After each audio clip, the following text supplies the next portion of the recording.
Hello and happy Friday as we are way up north here in Urbana, Missouri, as we are getting ready to witness the Skyline Tigers taking on the Miller Cardinals here in this week 7 matchup. Uh, the both teams coming off a loss looking for a win. The Skyline Tigers looking for their first win in conference play up to this point, 0-4, as they have kind of struggled out of the gates as the new kids on the block per se, as we get them their schedule pulled up after losses to Sarcoxy, Marionville, Pierce City, and Ash Grove last week. That game against Ash Grove, 34-14, but do not let that score uh, confuse you. They had an opportunity to go into halftime with a lead, an interception late in the opening half was I mean that was on like the 20 or 25 yard line, was able allowed the Ashgrove Pirates to make a move and score before halftime to extend their lead. It was 7-6 before the interception, pushed it up to a two possession game there.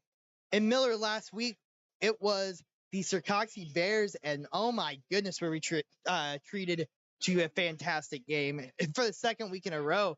After falling to the Ashgrove Pirates 28-22 last week or the week before, it was the exact same score, 28-22 against the Sarcoxy Bears. And let me tell you what, it was kind of a roller coaster type game for the second week in a row. As we take a look back at what happened there in Sarcoxy, as we'll get you where you can see, take a look at what's going on out here.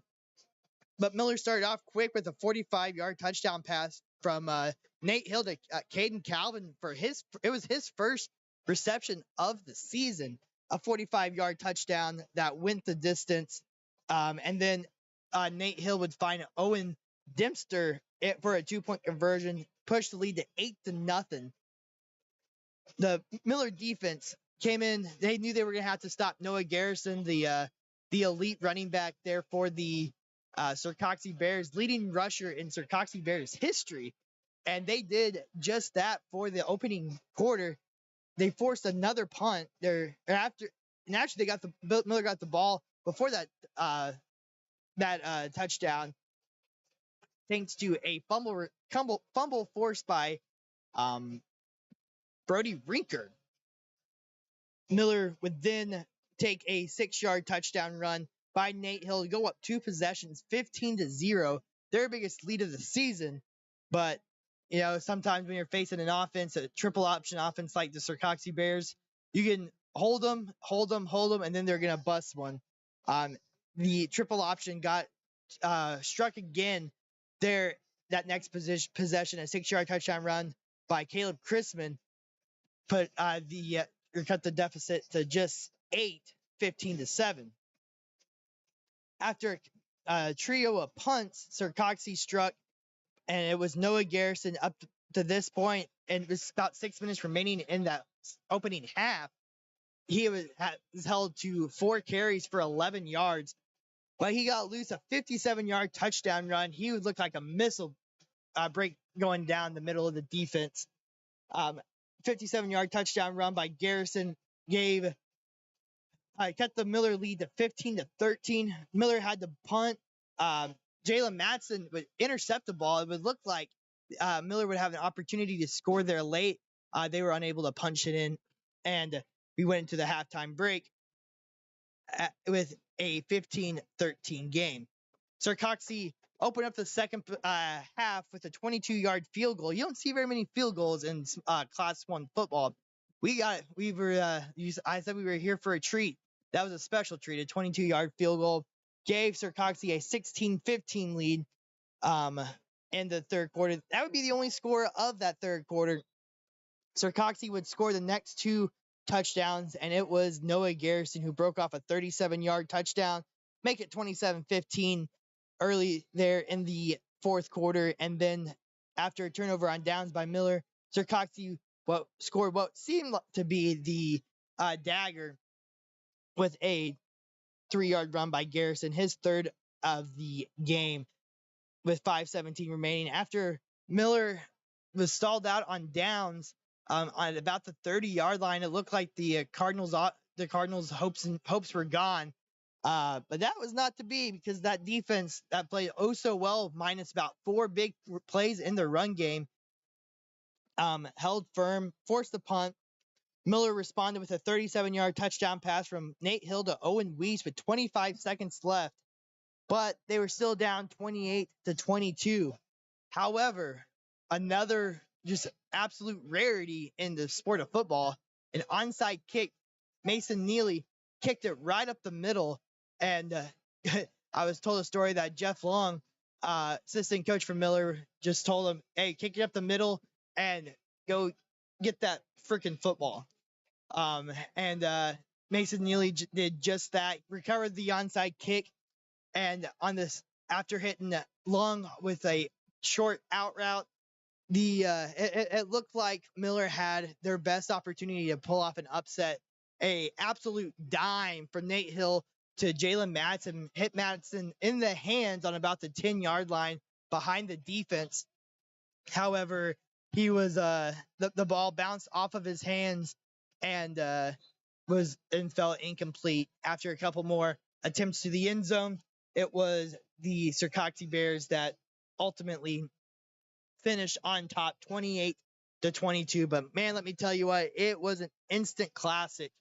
But we're gonna step aside for just a minute. We're gonna go ahead and show highlights from is actually the game before Ash Grove. I didn't quite get to do my highlight tape of last week's game yet, but enjoy these highlights from earlier this season. Sports. Second and goal from the 3-yard line here, and the ball comes out, but it's going to be bounced right back up to Reese, and he'll back to pass, and ball's tipped up and intercepted. It was looking for Reese, looking to pass, and throws it in traffic, and what a catch! Who was that? Number 10, Jaden Haynes. Third down. Hill looks to throw. He's looking. He has plenty of time. Has Jared Long wide open over the middle of the field. Makes the first guy miss. He's going. He's got space in front of him, and he will score. Jared Long looking like a gazelle, making guys miss. 49-yard kick.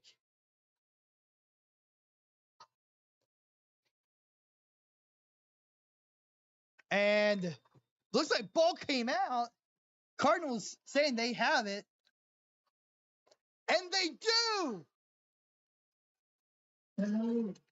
Turnover from the 3-yard line. And Hill's going to carry it himself. It's going to be close. And it's good. Touchdown, Cardinals. There was a lot of discussion. A 2-point conversion here, a minute and a half remaining here in the opening quarters. Hill is going to be forced to run, and he brings it down. Jared Long and Stan. Reese back to throw. Ball is up and incomplete. A trio of Cardinals be out like that. Hill scrambles to the far side. He's going to throw it to the end zone. He's got a man. Touchdown. Cardinals. 27-yard touchdown. 3rd and 15. Empty set. Reese looking to throw. He's going to go up the middle and nearly intercepted. However, Jared Long says 2nd and 7 here. Reese looking deep. He gets hit as he throws. And Madsen does not make the play there. And touchdown, Pirates. Third down. Deep pass. And caught for a touchdown. Throws the ball up in the air. On that drive. Got trips on to the near side here. And Hill looking to throw it. Going to find Jared Long. Long's going to make the first guy miss. Make the second guy miss. And can go upfield. And a flag is thrown. Late hit out of Betty in this one. Nate Hill is looking to pass. He's going to find Jalen Madsen. Madsen's going to try. He makes the first guy miss. And he's going to be out of bounds at about the 36-yard line. Make a play. Hill is looking for Long. And Long's going to get it to the outside. He's going to be brought. Nate Hill drops back. He's looking. Pockets collapsing. He's got room. He throws it. Intercepted. It's going to be incomplete, and none other than Kyler Reese makes the play, and it looks like the Ash Grove Pirates are going to hold off on the upset bid here by the Cardinals, but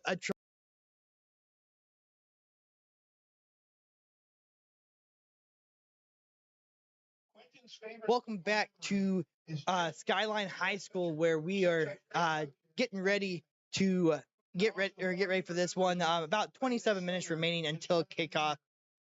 We are honoring some seniors from the Skyline Tigers. Camden West, number 4, we'll call his name quite a bit as a receiver. Quentin Butts, Tyler Henry, Isaiah Pippins, Carter Milburn, Shay Cobb, Mason Jones, Jaden Moppin, all seniors for the Skyline Tigers. Will definitely, they have earned an opportunity to be honored here at the end of this one. Also, a couple of Spirit Squad members, Kiana Grimes and Austin Grandy Schnagel, also being honored as well. But let's take a look at what happened around the Southwest Conference last week, where it was a kind of a wild week. We already talked about the tight one between Sirkaki and Miller, 28-22. Sirkaki got the lead. Diamond got their second win of the season, 34-30 over Lighthouse Christian. Marionville defeated Pierce City in a game that I thought could be sneaky good. Marionville was able to handle their business, 36-12. Stockton dominated their out-of-area opponent, the Sherwood Marksmen, 57-14. And Ash Grove defeated the Skyline Tigers. We talked a little bit about that one. Skyline had Ash Grove on the ropes a little bit there at halftime, and but has an opportunity to go into the halftime break with a lead. However, an interception on their own 20-yard line allowed Ash Grove to punch it in and take the lead into the half. Taking a look at the standings, Marionville sits atop the standings 6-0 as they are on a collision course with the Ash Grove Pirates here in a couple weeks for what will be the deciding game in the conference. Stockton Tigers right behind them at 3-1 in the conference.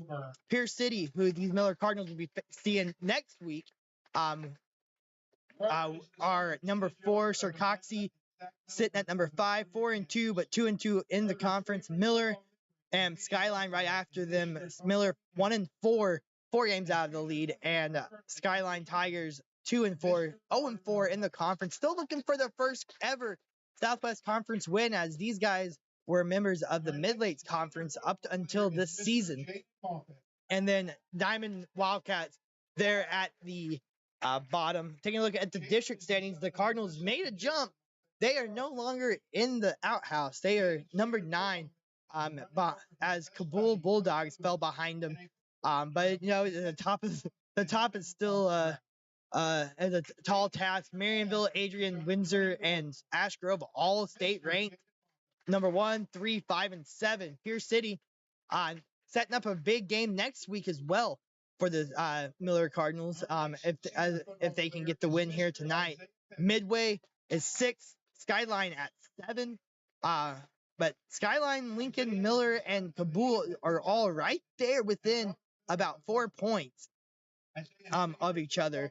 So that will be so this has big time district implications as well, as a win for Skyline could possibly push them up above Midway, and a win for Miller would probably push them ahead of Skyline and Lincoln, move them up to the number 7 spot. And depending on how it goes, I mean, Midway is right there, and then Pierce City would set up a big showdown next week for potentially the number 5 seed in the district. So the Miller Cardinals, despite only sitting at 1-5 up to this point, they still have some big time ball to be played. They look at the games around the area. Branson dominated Marshfield 49-7. Cassville gave Mount Vernon all that they wanted, but 35-28 was the final score for the Mount Vernon Mountaineers. What looked like it could have been one of the best games on the docket. The Seneca Indians, the class number 2 team at Class 2, went to Carl Junction and gave the Bulldogs the work. 56-7, the Indians dominated the Bulldogs. And here's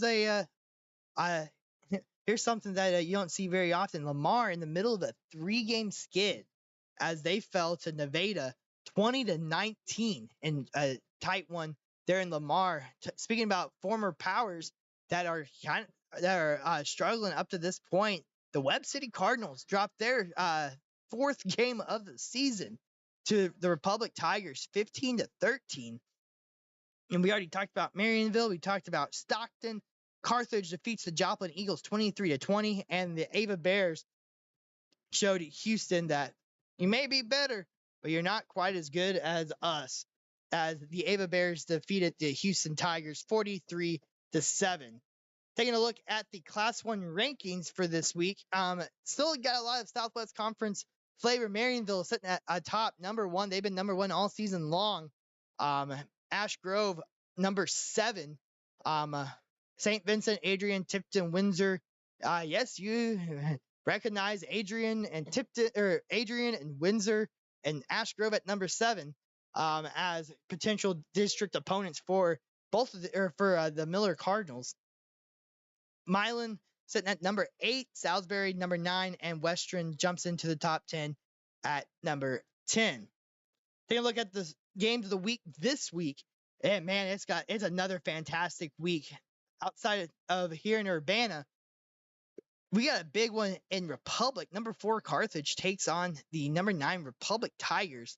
The Branson Pirates travel down to Carl Junction, who are receiving votes. Ava has another big one. They jump up to number 10.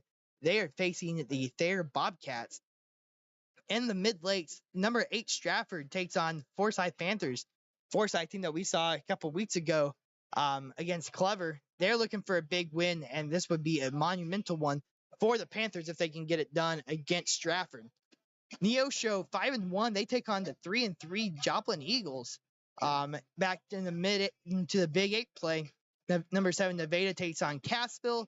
Hollister looks to take on Clever. Clever looking to add on to their highest win total of their in-program history. They sit up 4-2. This is a team that's only won 3 games in their entire program's history before this season. They sit at 4-2. Have a good opportunity to go 5-2 with a win tonight against Hollister before what would be another huge game against Stratford next week in Clever.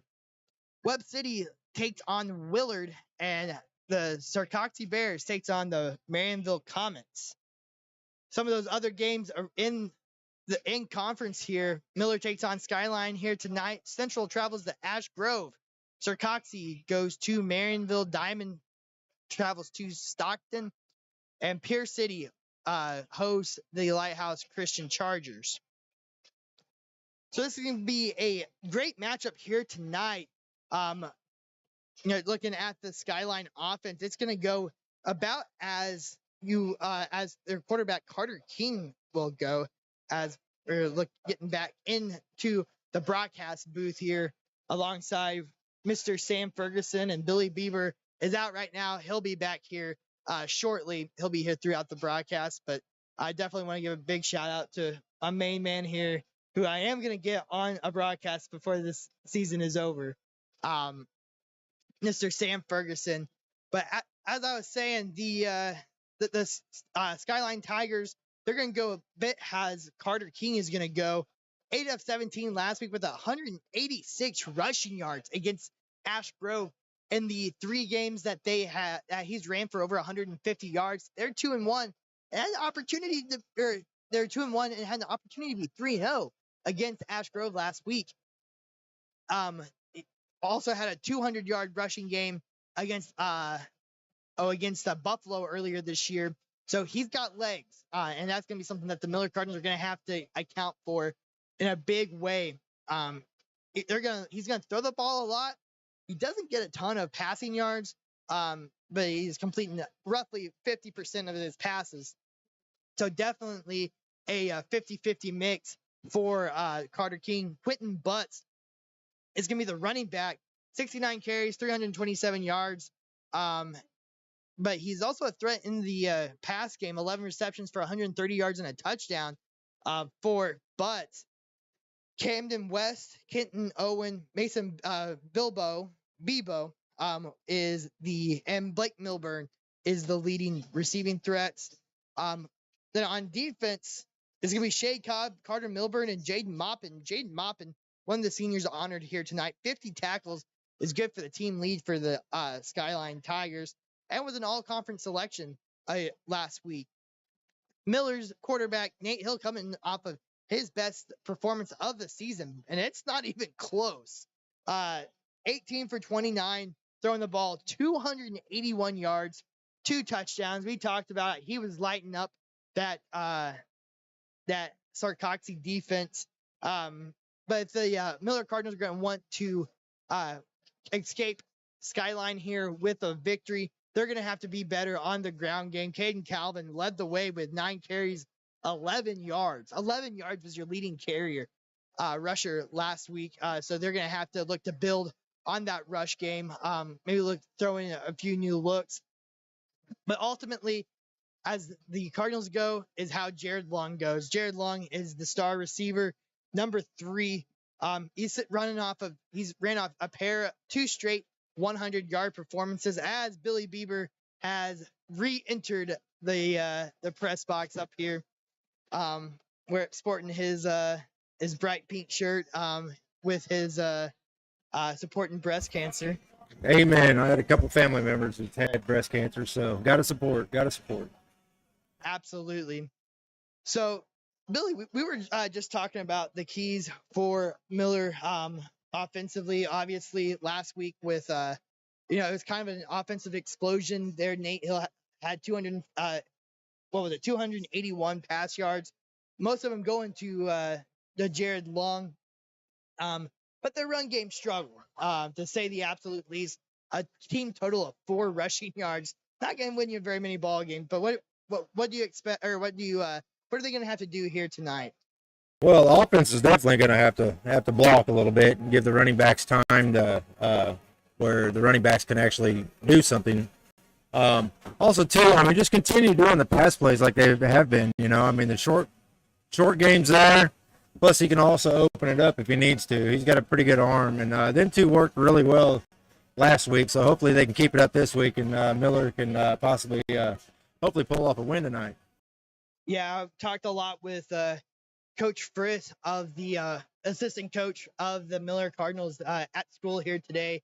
We were just talking about about this offense and kind of where they excel, and they excel when Nate's able to get the ball out of his hands early. It really starts to struggle whenever he's scrambling around for 8+ seconds, and that's completely unfair for the offensive line. I mean, I don't care who you are, unless you're Alabama coming down and playing the Miller Cardinals. You're not going to be able to block them for 8 seconds. Exactly. So we're going to go ahead. You've heard what we had to say. Let's go kick it down to Miller head coach Derek Hill, as we caught up with him, as we are about just under 15 minutes away from opening kickoff. You are watching high school football here on Southwest Missouri Sports. What's going on, everybody? Skyline Tigers here. Southwest Missouri Sports ahead of the Week 7 matchup between the Miller Cardinals and the Skyline Tigers. Join with me is the coach of the Miller Cardinals, Derek Hill. Okay, thanks for having me. Yeah, we're making this our annual Wednesday tradition. It's been a lot of fun. Yeah. So before we move on to Skyline, let's take a look back at Sarcoxy and just a game, just another game full. That was a roller coaster. You know, we talked a lot about the roller coaster that was Ash Grove. You can say the same thing about Sir Coxey. There's just what did you see out of the guys? You know, it showed some resilience to keep playing. You know, and we said that kind of with Ash Grove, and said it again. We got ourselves up, we got ourselves down, but then we fought till the very end, and kind of put ourselves in a position that, you know, as coaches really never experienced that you score onside kick and get a chance to win the game. And so the just for the kids to be able to keep fighting with the ups and downs and a lot of downs that they felt is kudos to the kids and to the staff to keep pushing and fighting to the very end to give ourselves a chance to get that win. Yeah, I mean, it's not very often. Yeah, I mean, obviously you draw it up, you know, where you score quick, get the onside, and give yourself an opportunity. But I mean, just the statistics show that that onside kick typically doesn't go your way. No. After it did, just what was being said in the huddle as you were getting ready. You had the ball, about 25 seconds left, ready to try to put together a game-winning drive. You know, we knew we had some matchups that was favorable for us. You know, J-Rod had a really good game, and but we wanted to get the football, explore, use our athleticism to try to get a score, and we had a chance. We threw one up, and athleticism, it just shows how good the athletes we have. Yeah. And Jalen just used that, just went right by him, and we thought they would key on J-Rod because of the game he had. Yeah. And so we tried to try to get something up with somebody else. And people want to ask, why did you go to the hot hand?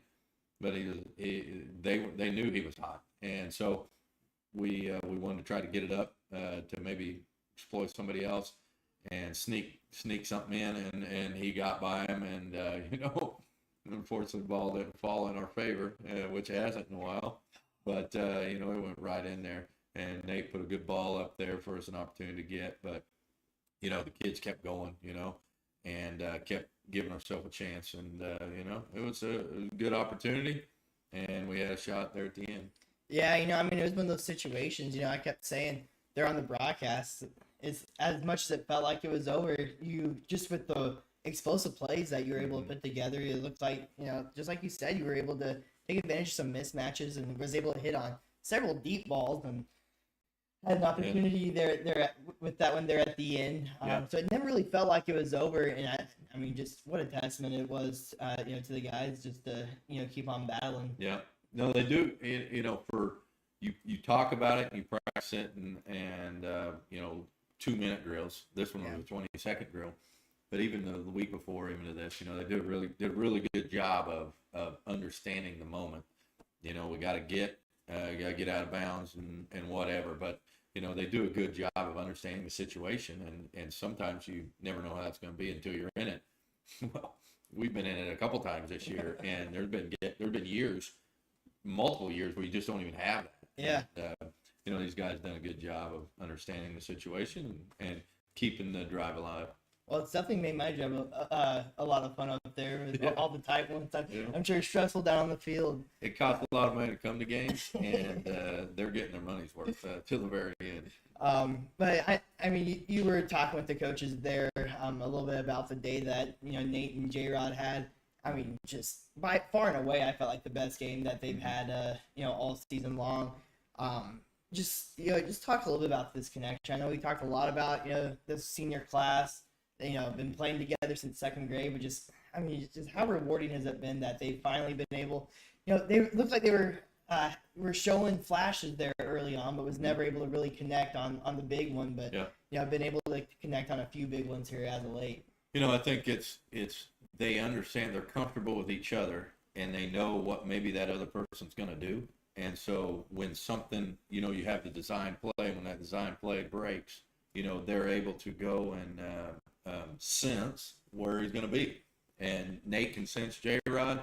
He knows where and J-Rod senses when he goes, he knows where to get to that open gap. And I think, you can design the play and draw it up, and it's what happens after it breaks down. A lot of times those, the player, the athlete comes out, and these guys, man, they've done it a long time and with each other, and then you can really see that experience and comfortability with each other, because they both had a really, really good game, and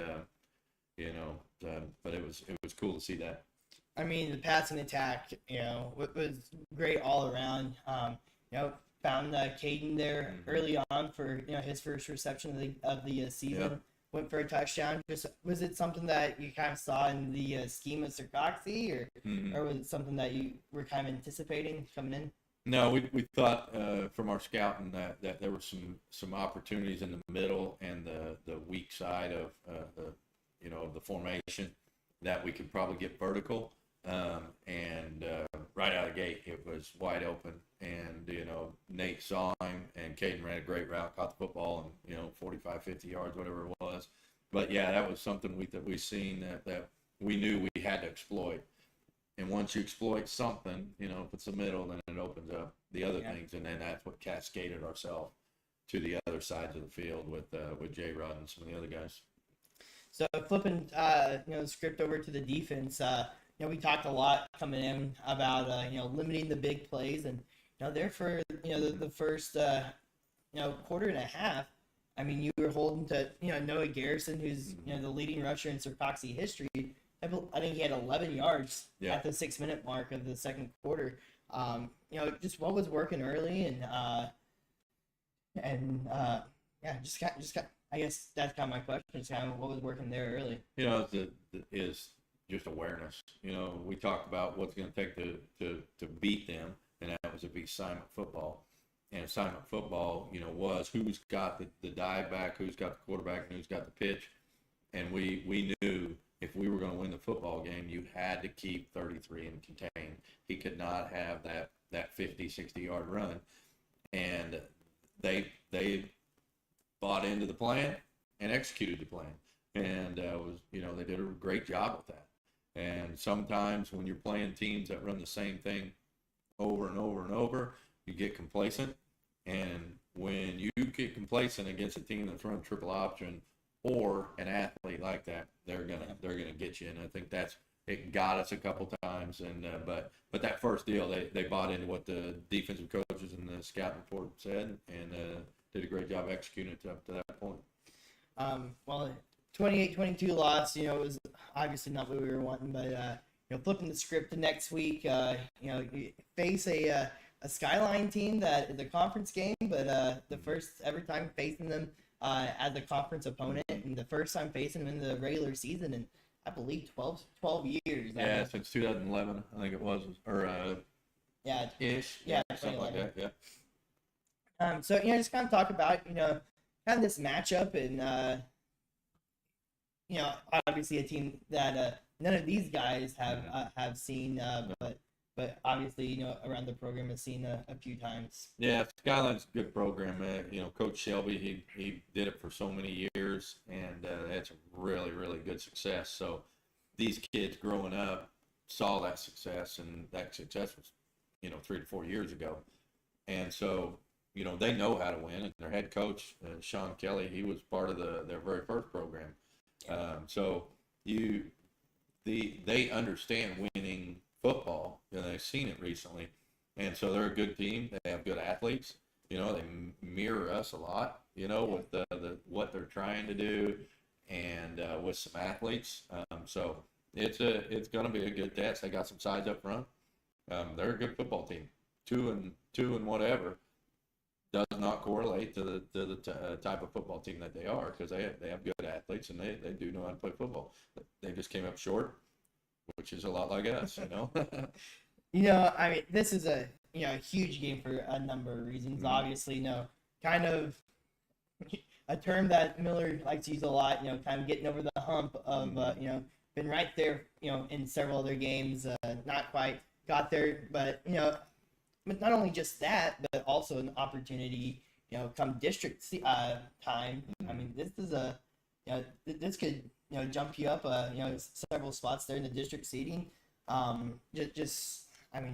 Just how big of a game has this been like in preparation, like within the program? Yeah, I mean we've talked that all week. It's there's so much riding on it. If you don't want to put a lot of pressure on a game or a team or anything like that, but at some point you're 18 years old, and there is some pressure on this, and with the district side of it. Hey, you want to keep winning. You want to win conference games because that helps you after the season and where you're at. But it's that district. We're sitting at the 9th. Skyline is seventh? Is that right? Yep.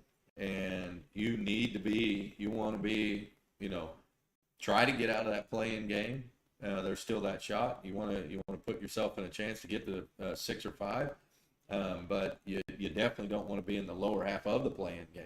Yeah. And because you want to get a home game, and you want to put yourself in a good setting to be able to get on a roll, and then where ultimately when you want to be is everything you've done is prepared for districts, and this is just another preparation to get yourself for districts, and ultimately that's when the season starts. So.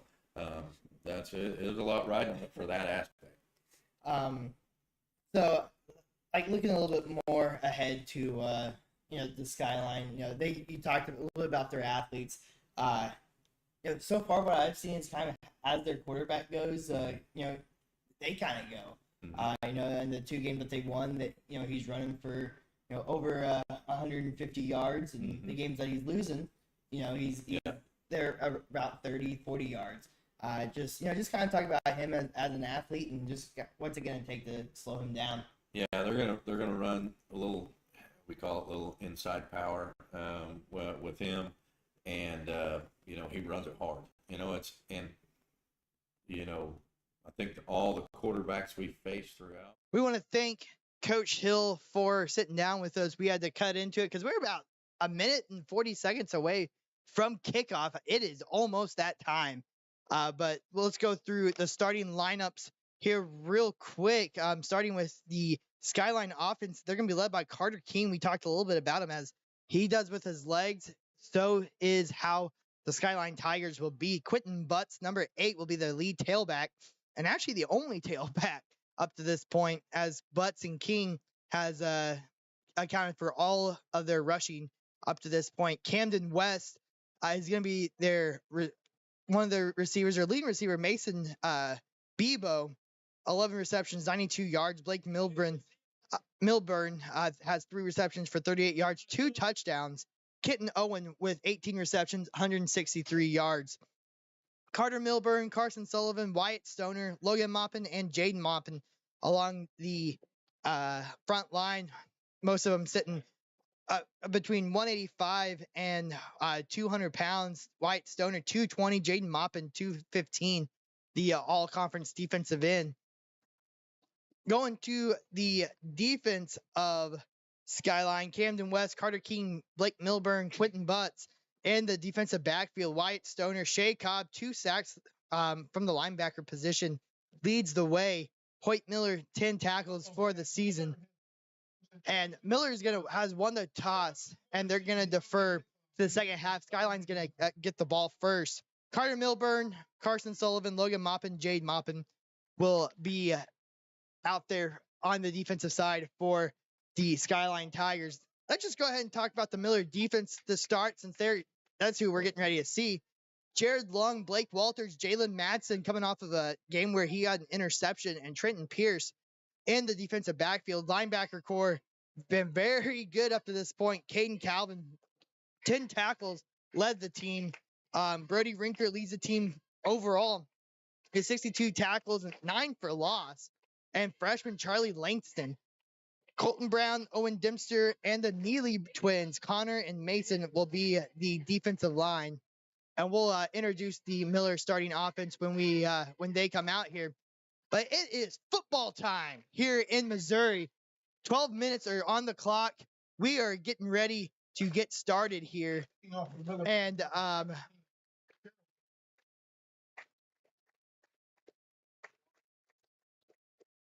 And a little change at the kicking position. Gerald Mart, a freshman, going to be taking over kicking duties, and he's going to pop it straight up. And if that went 10 yards, that's Miller's ball.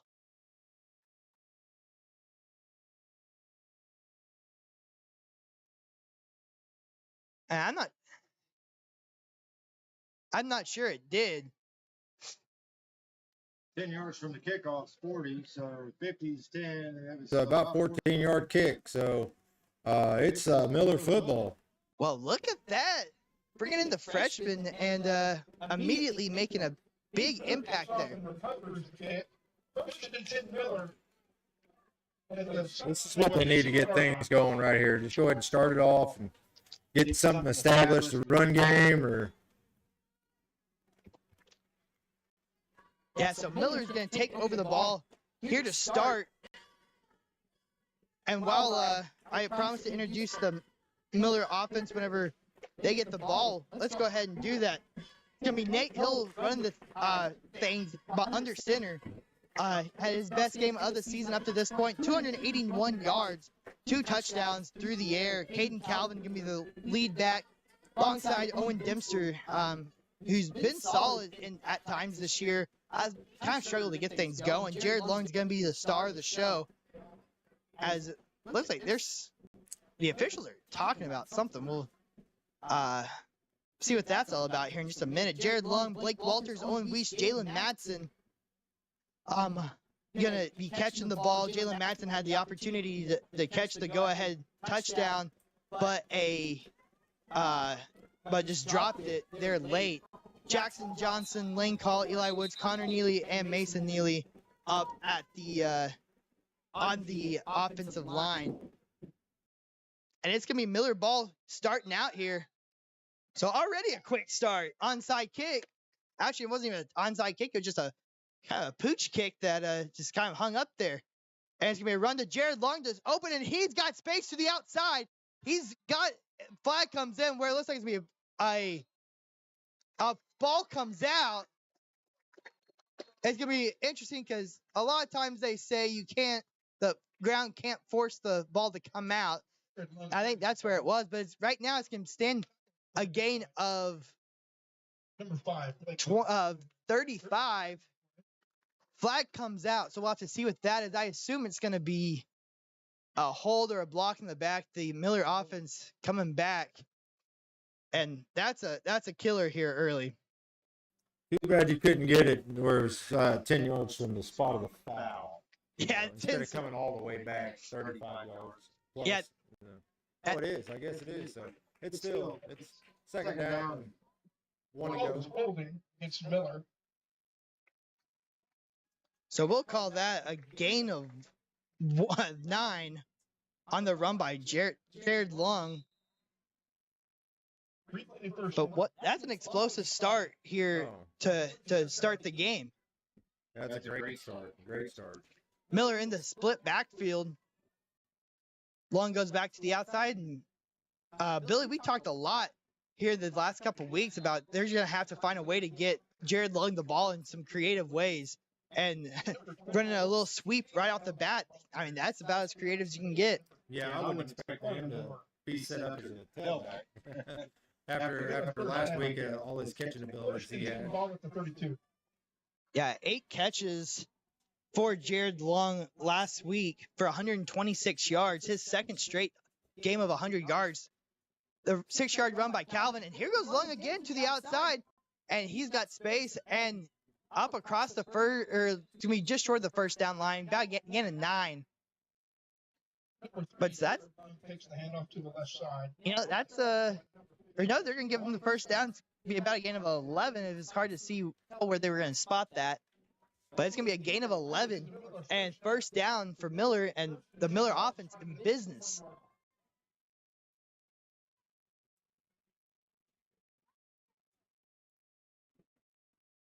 Well, they found something. Skyline over there on that left side Miller, right side Skyline.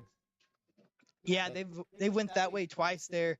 Split backfield once again with Long in the backfield. And this one's going to be a pass out to Madsen or to Walters. And Walters going to cut down to about the 7-yard line, gain of 12, 13 yards.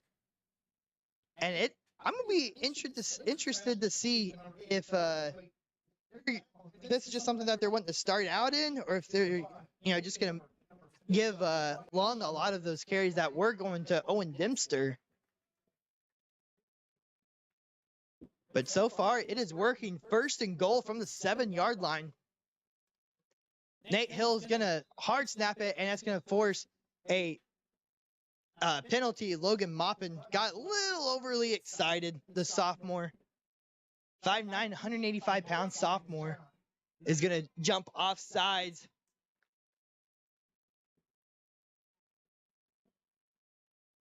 But after seeing how this one's a start, I'm excited to see how they're going to use Long here in this game. If they're just going to use him exclusively from the backfield, or now it looks like he's going to be lining up in the slot. 1st and 10 from the 4. I'd expect this one to go to Calvin, and it is going to, and he's got to the outside. He's brought down on the 1. That was so close. He tried to give the old stiff arm, but yeah, it was a good run there. It looked like he was going to have a hole that opened up. It just was not able to, right as he was getting ready to cut up field, the defensive lineman, were moving horizontally and was able to fill the gap. But a gain of 2 there for Caden Calvin. Split back look here, Long back into the backfield. Alongside Calvin. And Hill going to Long, and this one is going nowhere but backwards. Big tackle there by 72, the all-conference defensive end, Jaden Maupin. And that one's going to be a loss of, where are they going to put it? about the 5-yard line. About the 5, so the loss of 3. I think it was fortunate that they gave him forward progress there. 3rd and goal from the 5-yard line. And we're getting a little rowdy here in Skyline.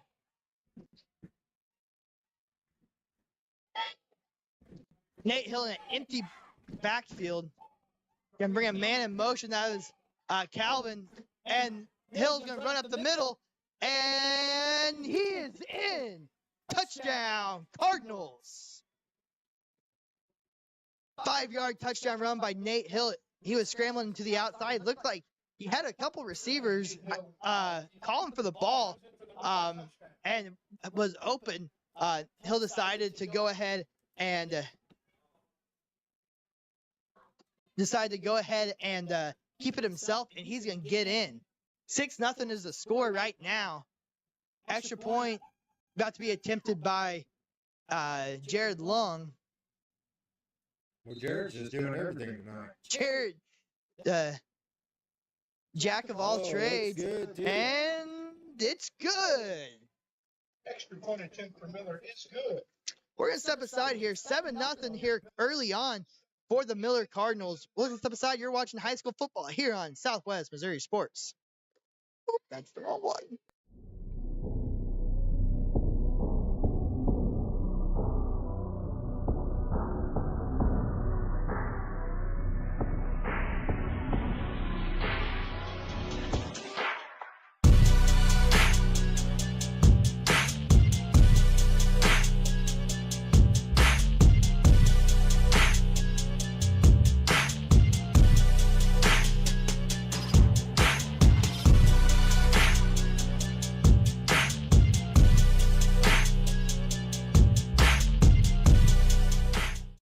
March back out there for the kickoff here. Gerald Mart, a freshman, he popped one up the opening kickoff, and Miller was able to recover. Mart, a left-footed kicker, and this one is going to be short, but this one's going to be corralled by Skyline at the 40-yard line, and the offense of the Tigers will get an opportunity here. Out comes Carter King, 8 of 17 last week, 141 yards, but where he's really lethal is if he can get going on the ground. 186 rushing yards last week in a loss to Ash Grove, but has ran for over 150 yards in 3 games up to this point, including a 200-yard game early on against Buffalo. It's going to be important for the Miller defense to contain him from this jump. And this one is going to be kicked to the outside. It's going to be number 1, Mason Bilbo. And he's going to be attacked and brought down. I think it was Owen Dempster in there first, but it was a pack of Cardinals that brought down Bebo. Number 22, Owen Dempster. So it's going to be 2nd down and 15 yards. Off at the 35. It's going to be a loss of 5 for Bebo.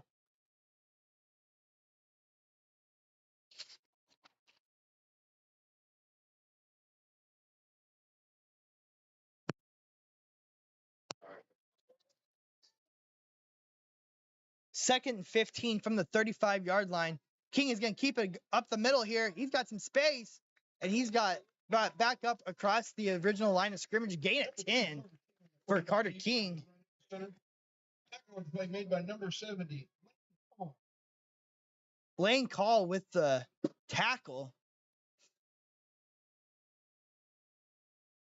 Be 3rd and 4. And give him a gain of 11.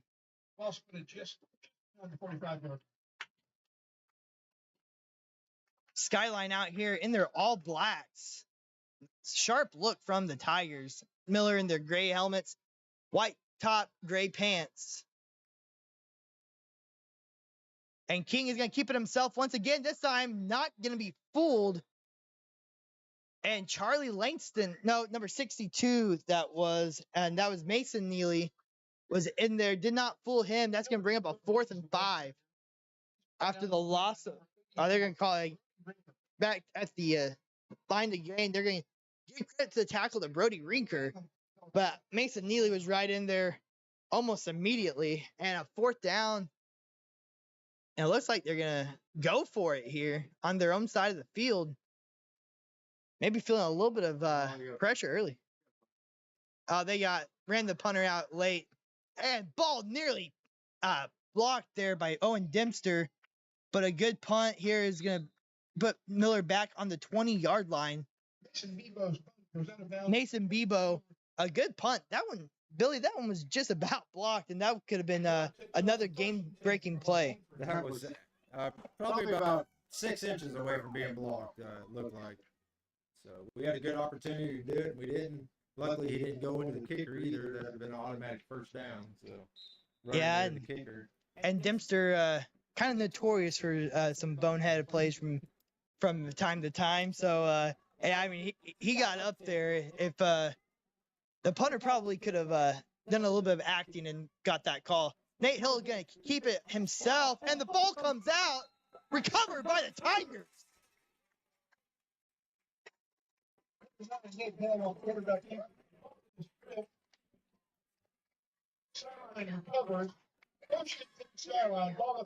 And that is just something you cannot have if you're the Miller Cardinals. In a game as big as this, you got to be able to take care of the football. The defense just made a big stop here. And this is where momentum shifts and twists and turns. And momentum in the game of football is a crazy thing.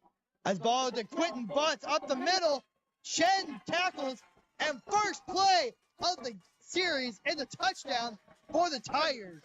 And that fumble proves to be costly as a 30-yard touchdown run from Quentin Butts on his senior night, on his first touch of the game.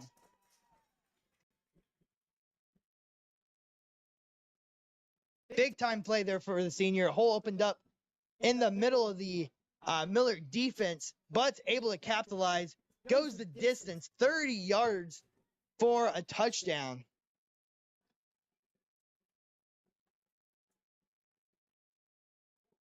And the kick, extra point, is blocked. No good. So the Cardinals are going to keep or maintain the lead but a 7-point lead, and all the momentum in the world has now shifted to a 7-6 lead, and Miller back on their toes. We're going to step aside here for just a minute. We have just under 6 minutes remaining in this opening quarter of play. You're watching high school football here on Southwest Missouri Sports.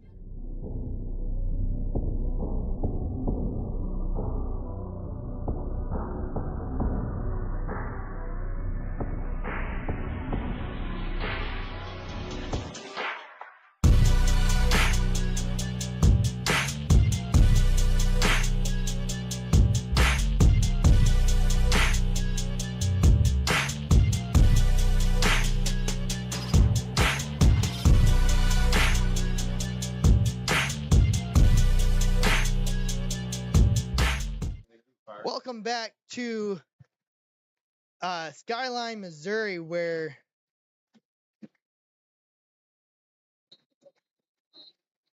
did you take the time off the? Welcome back to Skyline, where the Cardinals are going to get the ball back, but it's going to be back at the 15-yard line. The ball is down at the Miller.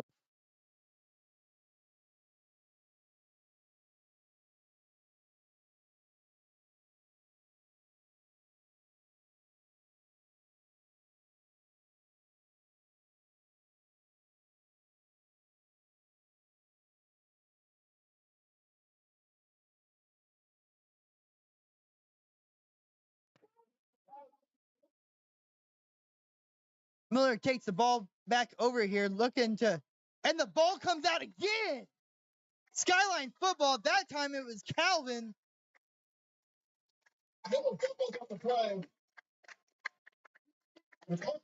And Jaden Maupin recovers the fumble.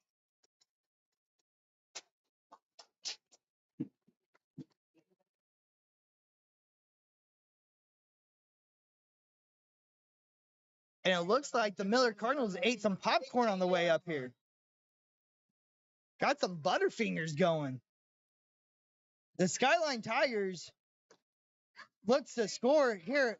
Butts this time he's brought down for a short gain of 2. And just what a absolute shift in momentum from, that opening kickoff recovered there, an onside recovered by the Miller Cardinals. They go down and score. And since then, Miller's ran 2 plays, 2 fumbles, and lost all sense of momentum. Yeah, it looked like Nate was trying to pull it out or tuck it into Calvin or try to pull it, and them two weren't on the same length there, so they got tied up, lost the ball. Run play there by Carter King. Number 84, Brody Rinker. No gain on that one. That's going to bring up a 3rd and 9. Maybe lost half a yard.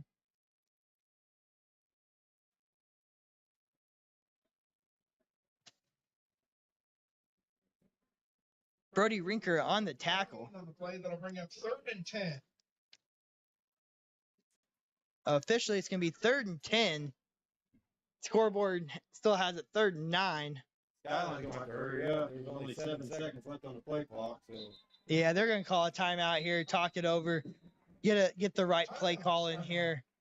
4 minutes, 20 seconds remaining here in this opening quarter of play. We're going to step aside. You're watching high school football here on Southwest Missouri Sports. Thank you for tuning in to this edition of Friday Night Football on Southwest Missouri Sports. This broadcast would not be possible without the help of our generous sponsors. The Burger Shack is a proud sponsor of Miller Cardinals Athletics and is the taste of game day. Tyler Snyder and his crew is guaranteed to bring you the best burgers in Miller. They are located right by the high school in the shade of the football stands. Be sure to stop by for your next pregame meal. If you like old barns and rustic themes, be sure to check out the Clever Barn for your upcoming event of any kind. The Clever Barn was built in the 1880s, and just wait until you see what Randy and Laura Walden have done out there.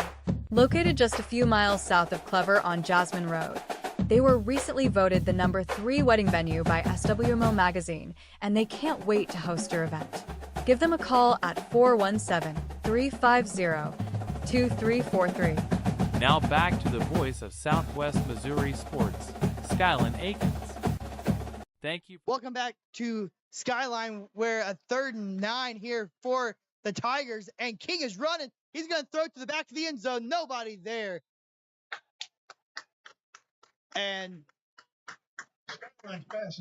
good rush there by the Miller Cardinals, able to force a 4th down. And a flag comes out. I didn't see what happened. Billy, did you see anything? I think Dempster come in just a little bit late, and after the quarterback threw the ball.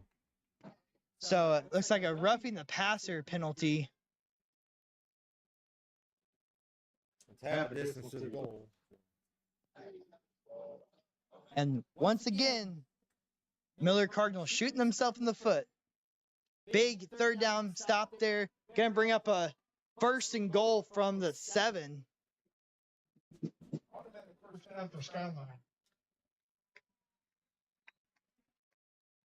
Brutal, brutal, brutal.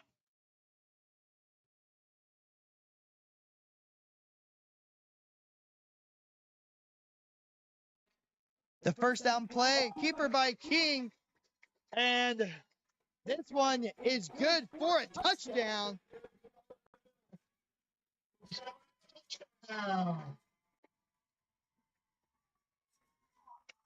And after what was such a promising start for the Miller Cardinals, it has been just a complete 180 here in the last 8 minutes of gameplay.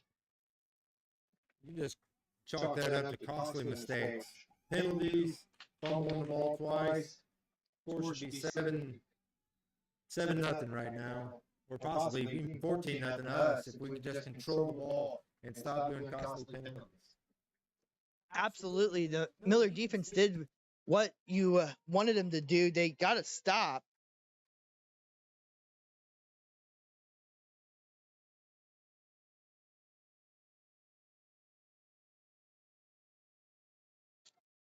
And the 2-point conversion going to the outside, no good. King on the carry. Calvin went lateral there and was able to push King out short. 12-7's the score. But man, this is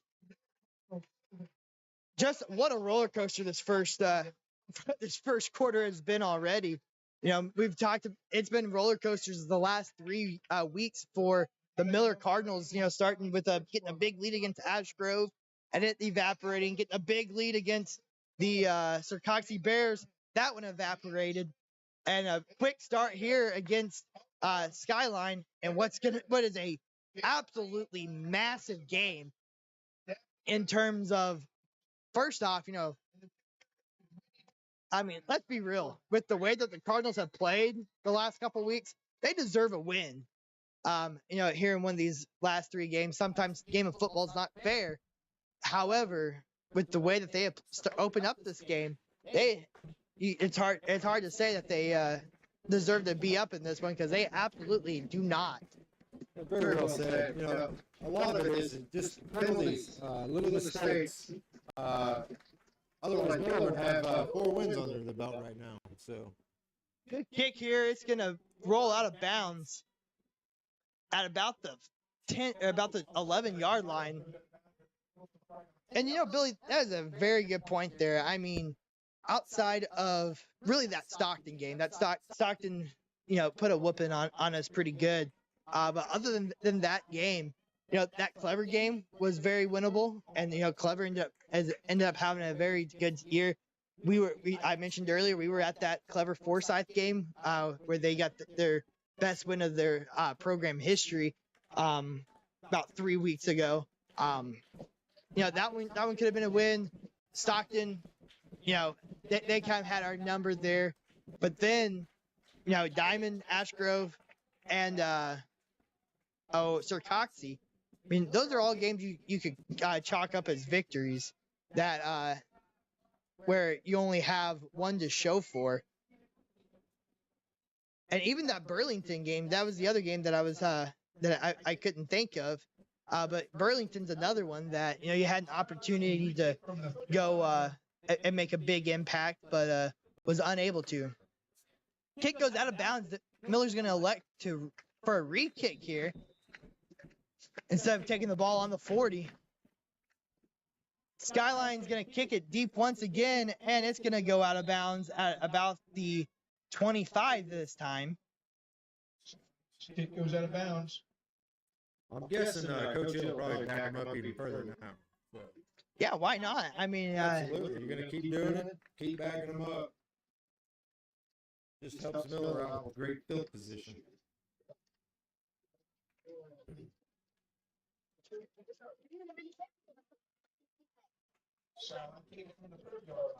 going back to the 30.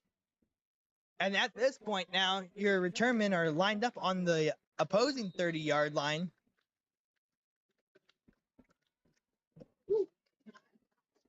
Walters, with the return, is going to get up to the 35 and go backwards. Flag is thrown. So Miller's going to, and another late flag comes in as number 60 had a little, Logan Maupin had a little extracurricular on Mason Neely. So this could be an offsetting situation. Well, what I seen, the flag, there was one flag thrown for something. Another one, number 12 from Skyline, was on a Miller guy. And looked from up here, it looked like he was actually throwing punches. And if I can see, I see one official saying out, so that we could have a player ejected out of this game, which would be very, very costly for the Skyline. Number 12, you say? I don't have a number 12 on the roster.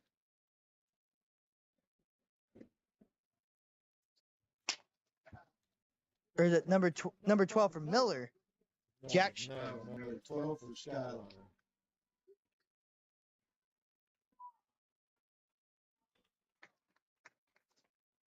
I guess we'll find out here in a minute. We're gonna see typically on those kickoffs, you'll see a hold or a block in the back of some sort, so you almost automatically assume the flag is on the return team.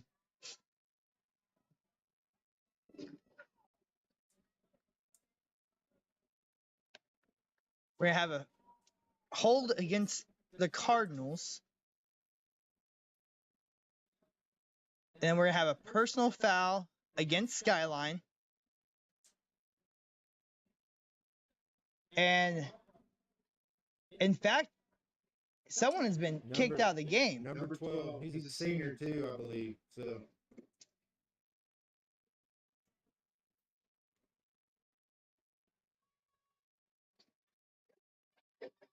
that's not good on your senior day game, senior night. Personal foul against Skyline.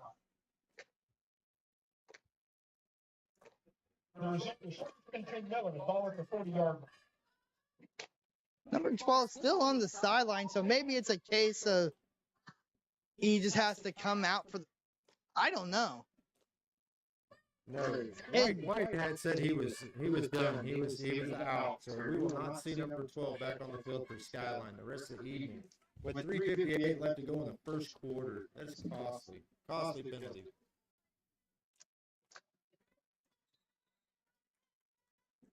Which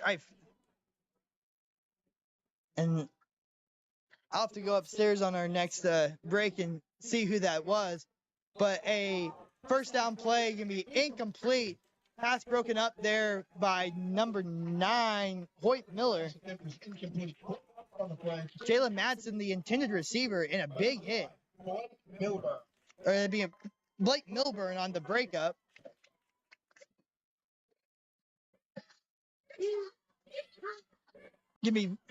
So after all that, back and forth, still Miller ball on the 40-yard line. 100%.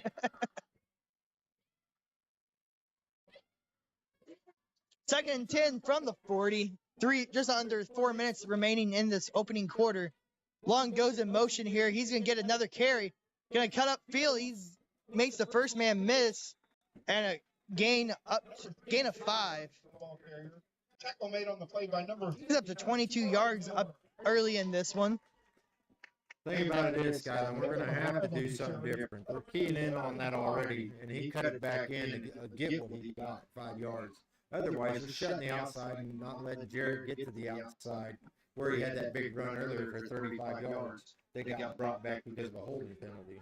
Absolutely. I think the big key for the Miller Cardinals is staying it is being diverse in their looks. Hill's going to find Walters right on the first down line, and he's going to make the first guy miss. It'll be a gain of about 8 there for Blake Walters, and Walters is slow to get up. Pass is complete on the play to number 6, Blake Walters. Tackle on the play made by Just got to mix the game up, keep them off guard. 56, Wyatt Stoner. And What number you got to do, you got to run the ball, to establish the pass, is working right now. Short passes, like I talked earlier. You don't need it all at one time. Let's get 4 or 5 yards and just control the ball. Whatever you do, control the ball. Keep it tight in your arms. Yeah, this Skyline team playing with 2 high safeties. It's gonna be hard to get over the back of the defense, and Hill running for his life here. He's just gonna throw this one away. And somebody missed a blocking assignment there. I think that was a busted play from the beginning because he wanted to hand the ball off. Running back didn't want to take it, and then he didn't know what to do with the ball. So luckily he got outside the pocket, threw it away. No harm, no foul, and we'll try to do it second down. And that is something that we didn't see a whole lot early on in the season from Hill. Whenever he is, early in the season when he was, in a little bit of trouble there, he would try to take off with it and would ultimately end up with a big loss. There, was able to get it away and live to play for another down. Hill's going to scramble out to the left here. He's going to look deep and overthrown and intercepted. The third turnover of this opening quarter. Those pass. Carter King just scored the touchdown. This time gets the interception, and it is Skyline ball. And a nightmarish first quarter continues for Nate Hill and this Miller Cardinals.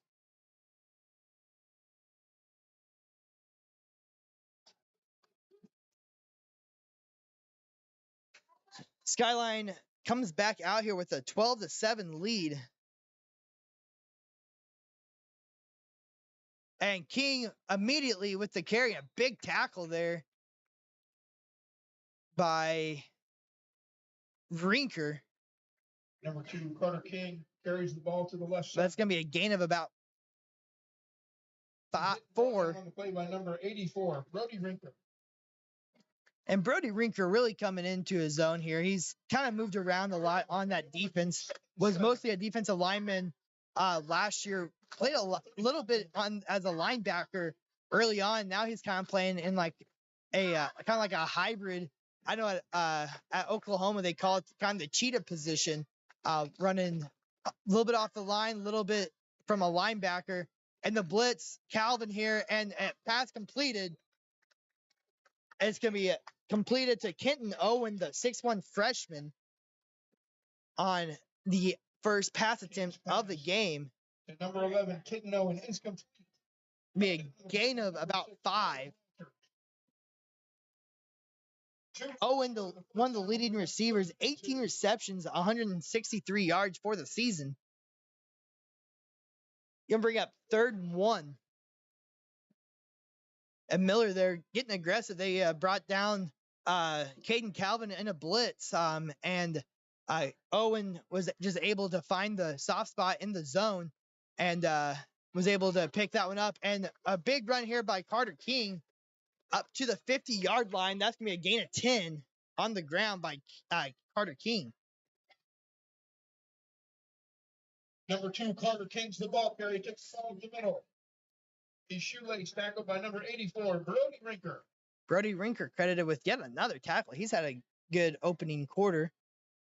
for a Skyline first down. Ball at the 49-yard line.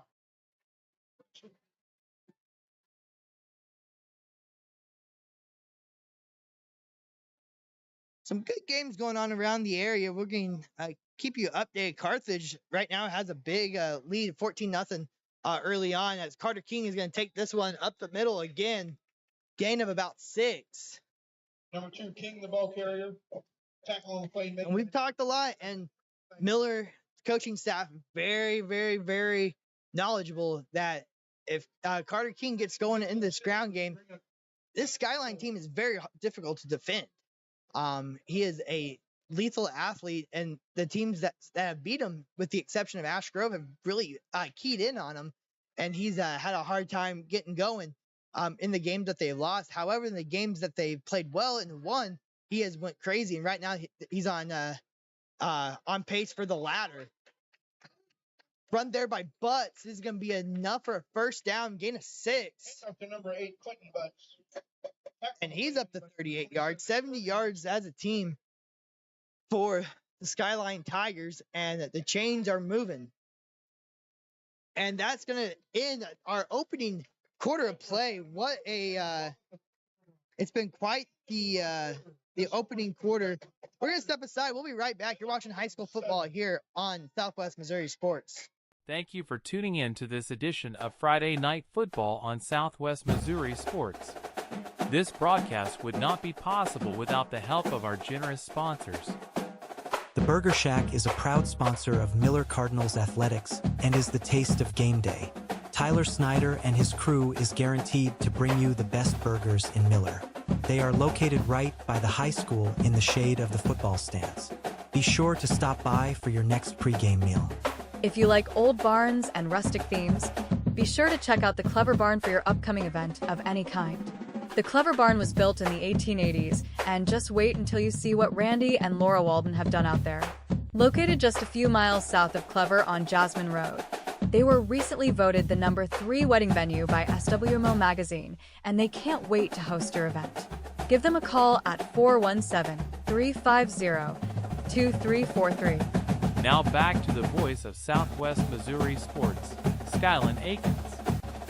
Thank you for tuning in to this edition of... Welcome back to Skyline High School, where we are just starting the second quarter of play, and it was confirmed to me during the break that it was Shea Cobb Sr. that got thrown out of the game, presumably for throwing punches. That's what my partner in crime, Billy Bieber, here said. And that what looked like it could have been a momentum shifting play. It has shifted the momentum, but in the favor of the Tigers, as King is going to throw this one deep, just going to throw this one out of bounds. Coach Hill with the nice one-handed snag. Who'd have almost thought he played back in the day. Second down. Coach Hill, a member of the 1994 state championship team for the Miller Cardinals. That team was honored a couple weeks ago against Ash Grove. But a couple, assistant coach Bo Hurst, also on that team. Brody Rinker's dad, Josh Rinker, was a star linebacker on that squad as well. Number 2, King, the ball carrier. King with the carry there. On the play made by the interior of the Miller Cardinals football It's team. like third down and 6 or 7. Third down and 7 to go. Yeah, 3 there by King. 7. Taking a look at some of these big-time games, Carthage leads the Republic 14-0. Mount Vernon up 7-0 on Parkview. Nevada 8-0 on Cassville. Ash Grove 18-0 on Central. As King looking to throw, he has pressure. Ball comes out. It's going to be interesting to see what they call it. I think they're going to call it an incomplete pass. And disaster averted there by Carter King. That was close. I don't know if his arm was going forward or not. I do think it might have been going forward, but it could have it was almost simultaneous And it may have been aided by We need a jumbotron and a replay on that. yeah, let's kick it to New York. We got the challenge video flag to evidence New here. York, yes. 37-yard. Gonna bring up a 4th and 7 from here. The Tigers are gonna go for it. Whistles before the play is snapped. Be a false start there by the Tigers, and Coach Sean Kelly is disgusted there on the sideline. Coach Kelly, this is his first year as the head guy here at Skyline, but he is much like Coach Hill on the other sideline. He is well versed in Skyline high school football. He was played here when he was in high school, and then was a longtime assistant coach before leaving briefly and returning here this year for the Skyline Tigers. And the punt is up. Bebo with another good punt, going to go out at about the 25-yard line. Coach Kelly, also a very good ball player back at SBU 18-yard line. during college. Good quarterback there for the Bearcats.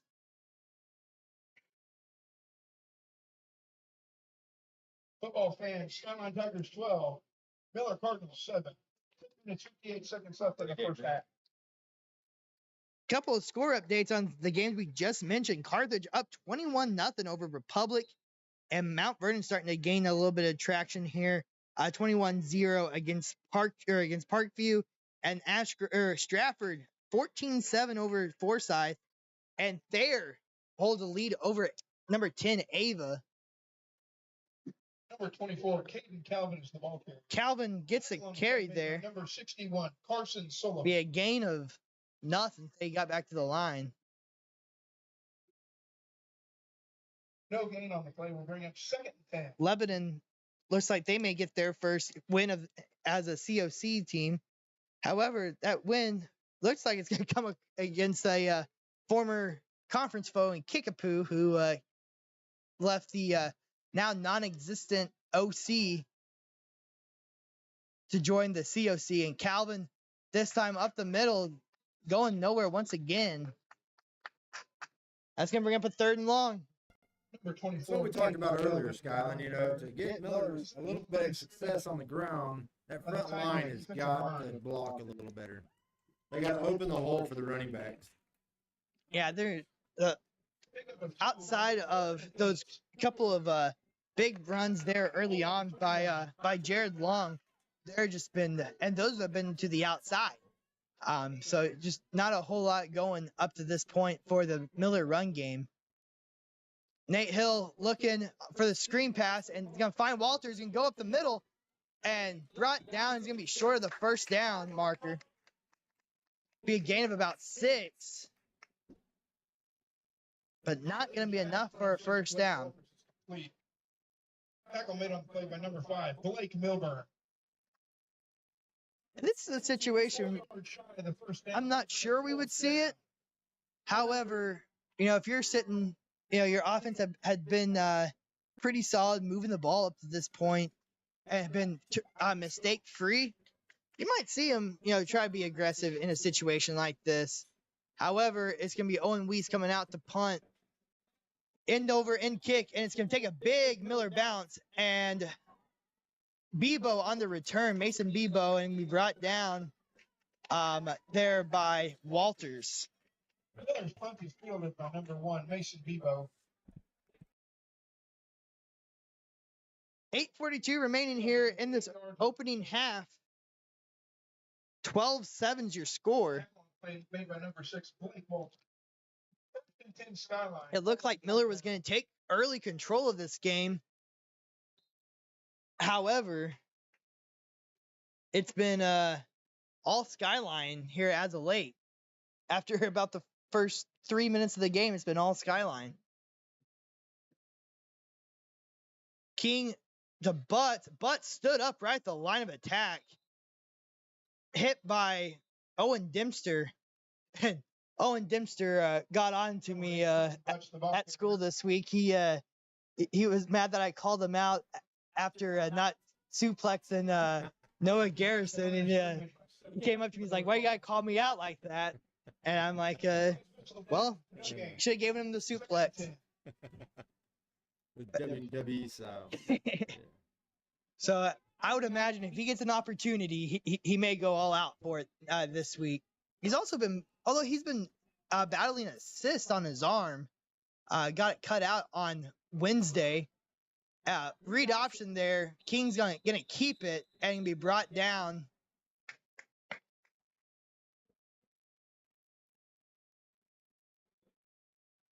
Yeah, I saw him walking through the hallways on Wednesday, and he it almost looked like his arm was in a cast with the way he was holding it, or in a sling. Could not move his arm at all. And then saw him at practice that night.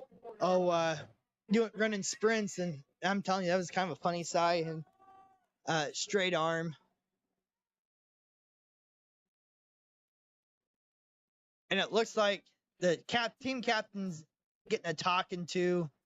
There's been some extracurriculars here up to this point, and the old white hat does not look happy. No, he doesn't. There was a lot of arm flinging and arms a flying. What do you think at this point in the season, week 7, should have pretty much all the fouls under control for the most part.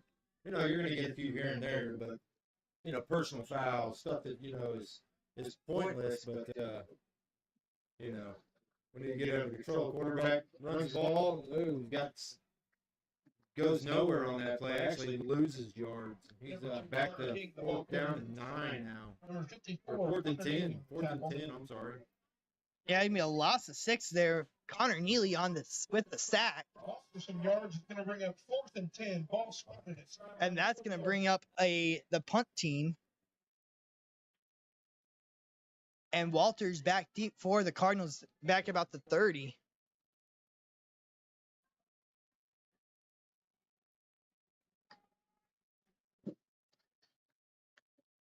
Good punt there by Bebo. And that's going to roll almost out of bounds. I mean, it was within a piece of grass. Will take over. 1st and 10.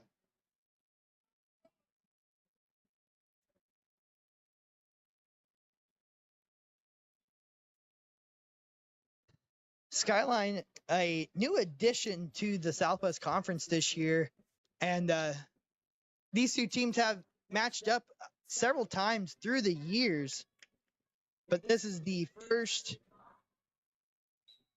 regular season matchup in about 12 years.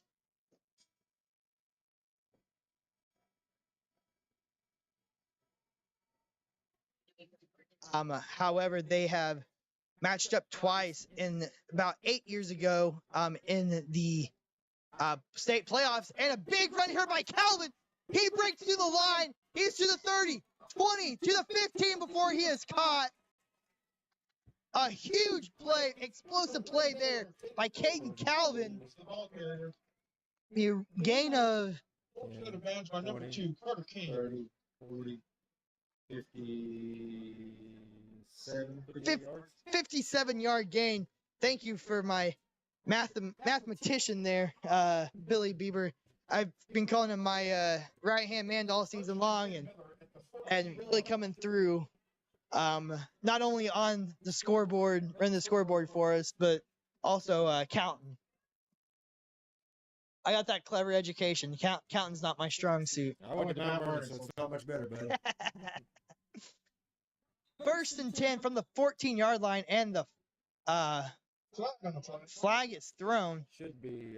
They're going to try to call a delay game, but they should have reset it. So they should have reset the play clock.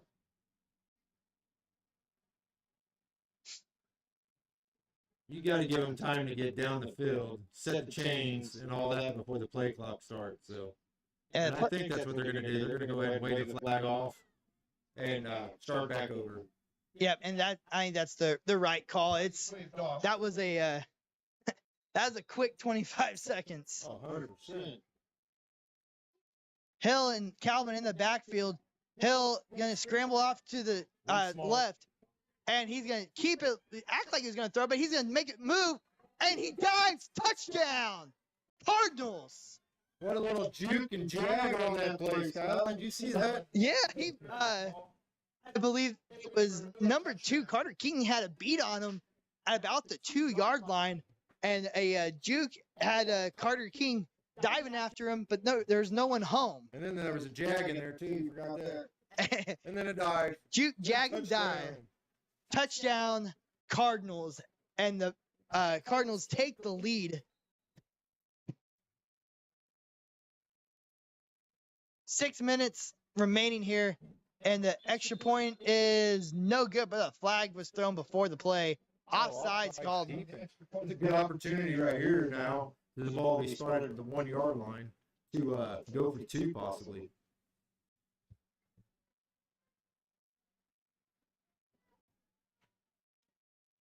Encroachment against Skyline is the ball.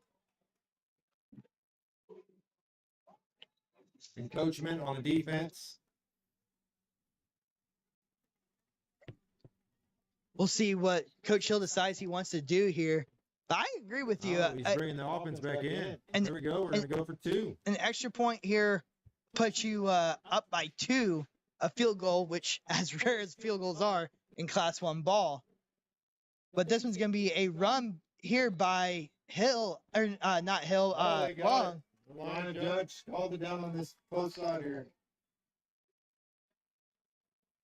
Miller Cardinals execute the brotherly shove. That's good for the 2-point conversion. The brotherly shove called here. Miller Cardinals 15. And the Cardinals have a lead once again, 15-12. And just like that, it could be another momentum shifting play after the 57-yard rush there by Caden Calvin set up a 14-yard touchdown run by Nate Hill. We're going to step aside for just a minute. You're watching high school football here on Southwest Missouri Sports. Thank you for tuning in to this edition of Friday Night Football on Southwest Missouri Sports. This broadcast would not be possible without the help of our generous sponsors. The Burger Shack is a proud sponsor of Miller Cardinals Athletics and is the taste of game day. Tyler Snyder and his crew is guaranteed to bring you the best burgers in Miller. They are located right by the high school in the shade of the football stands. Be sure to stop by for your next pregame meal. If you like old barns and rustic themes, be sure to check out the Clever Barn for your upcoming event of any kind. The Clever Barn was built in the 1880s, and just wait until you see what Randy and Laura Walden have done out there. Located just a few miles south of Clever on Jasmine Road, they were recently voted. Welcome back to Urbana, Missouri. Just north of Buffalo as an onside kick. And I think the Miller Cardinals may have recovered another one.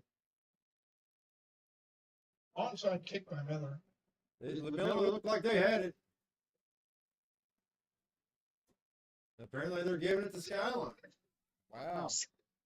It must have. Looked like Miller slid right in there. You know, all the ball has to do is cross the 50. Yeah, and maybe I guess the ball may have popped out and Skyline recovered. I'm telling you, as of this moment right now, I mean, the player of the game may be freshman kicker Gerald Mart, who is just his onside kicks have been spot on up to this point. He's had a very good night kicking the ball. Already recovered one, nearly recovered a second one. However, Skyline's going to take over here on the 48-yard line. This one's going to be King carrying, and he's going to be brought down by, I believe that was Owen Dempster. Number 2, Carter King, ball carrier. Be a gain of about 7. Dempster. He hides that ball really well, and in black uniforms, it's hard to pick up. But man, we've always taken the one, the running back, and then he pulls it and then runs himself. So they just figure out how to tap both of them at the same time. You know, we'll be in great shape. Yeah, the running quarterback, nothing new for this Miller offense or this Miller defense, as the last 3 weeks they faced very mobile actually running backs by trade, but been playing quarterbacks, starting with Kyler Reese in Ash Grove, and then last week against Sir Coxey. King once again on the carry, gain of about 1. No gain on the play, that'll bring us down. Third down here, and this is a big play here for the Miller defense. You want to get off the field here.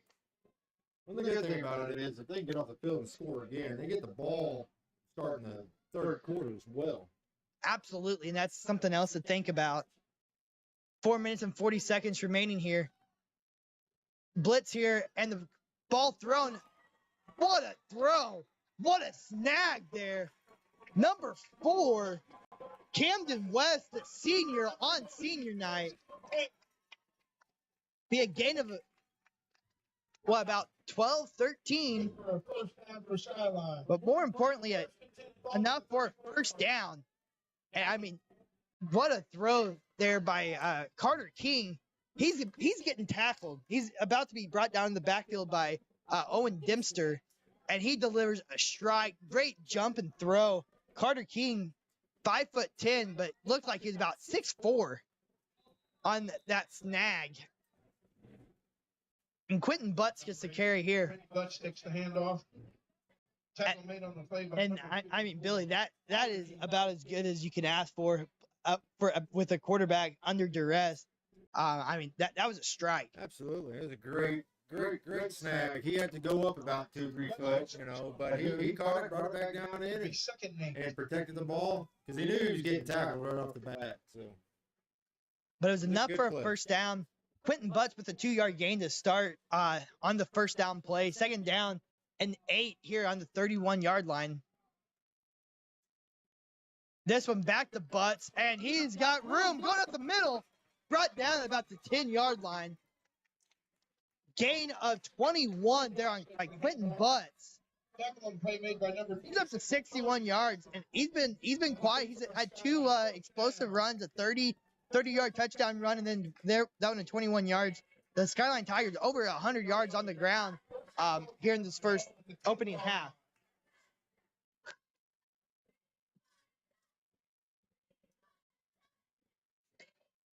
And Miller's still in opportunity where you're able to, they say in basketball, they say going 2 for 1. If even if Miller or Skyline is able to punch it in, obviously you don't want to let that happen. And a big tackle there, late flag comes in. We'll see what that one's for.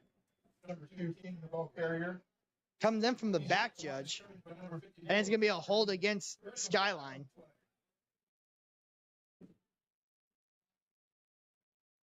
I believe that's what I saw signaled.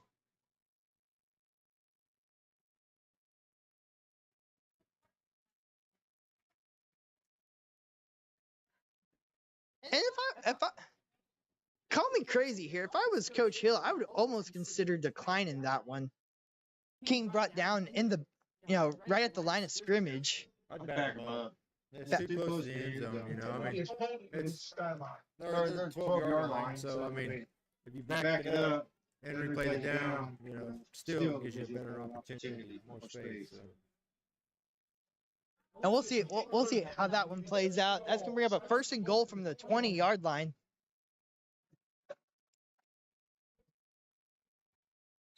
I think that's probably the smart call. I think with under 3 minutes, if you're wanting a chance to have a full drive, and Bebo with the ball on the screen pass, and it's not gonna matter. He's gonna score. Touchdown, Tigers.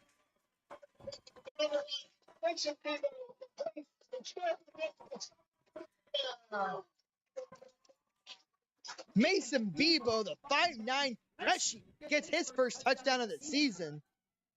192 yards, 11 receptions coming in.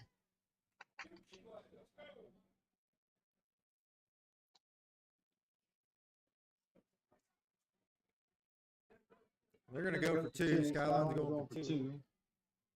Maybe a 5-point game. 5-point game. And King right up the middle. It looks like it's going to...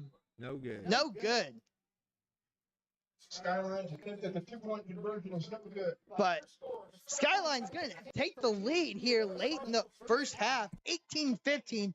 We'll step aside. You're watching high school football here on Southwest Missouri Sports.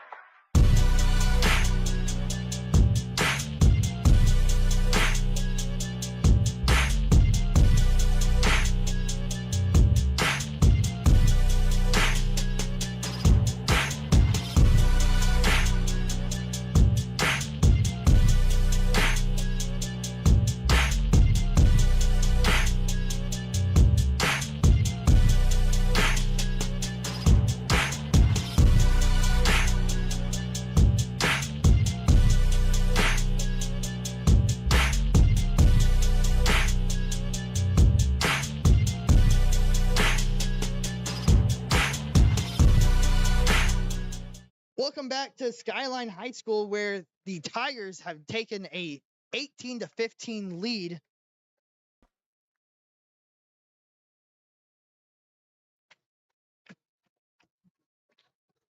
And kick is up, and Madsen is going to take it, the sophomore, and he's got seam up the middle. Good return there, up to about the 42-yard line. Miller's going to, and we talked about Billy, maybe, kind of that basketball mentality. I guess not high school basketball, but, college and NBA of, going 2 for 1 there at the end of a quarter. Trying to get 2 possessions, especially with, Miller getting the ball back to start the second half. Was hoping to get a stop there, but they're going to look to go down here and score, run the 2-minute drill, and get a score here. Absolutely.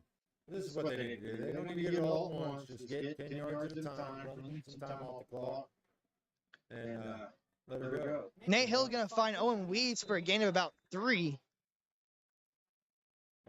Foul on play. Probably face mask. I would say. Would be a guess. I mean, there were only 2 guys over there who tackled him, so.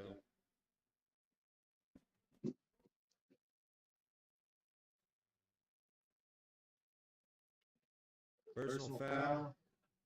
Horse collar. Yep. Personal foul against Skyline. Stone.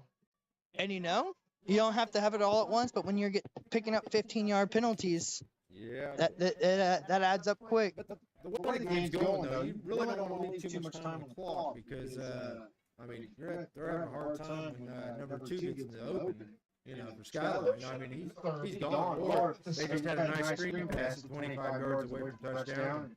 I mean, and did it. So you don't know. We just got to tighten things up and just play our game.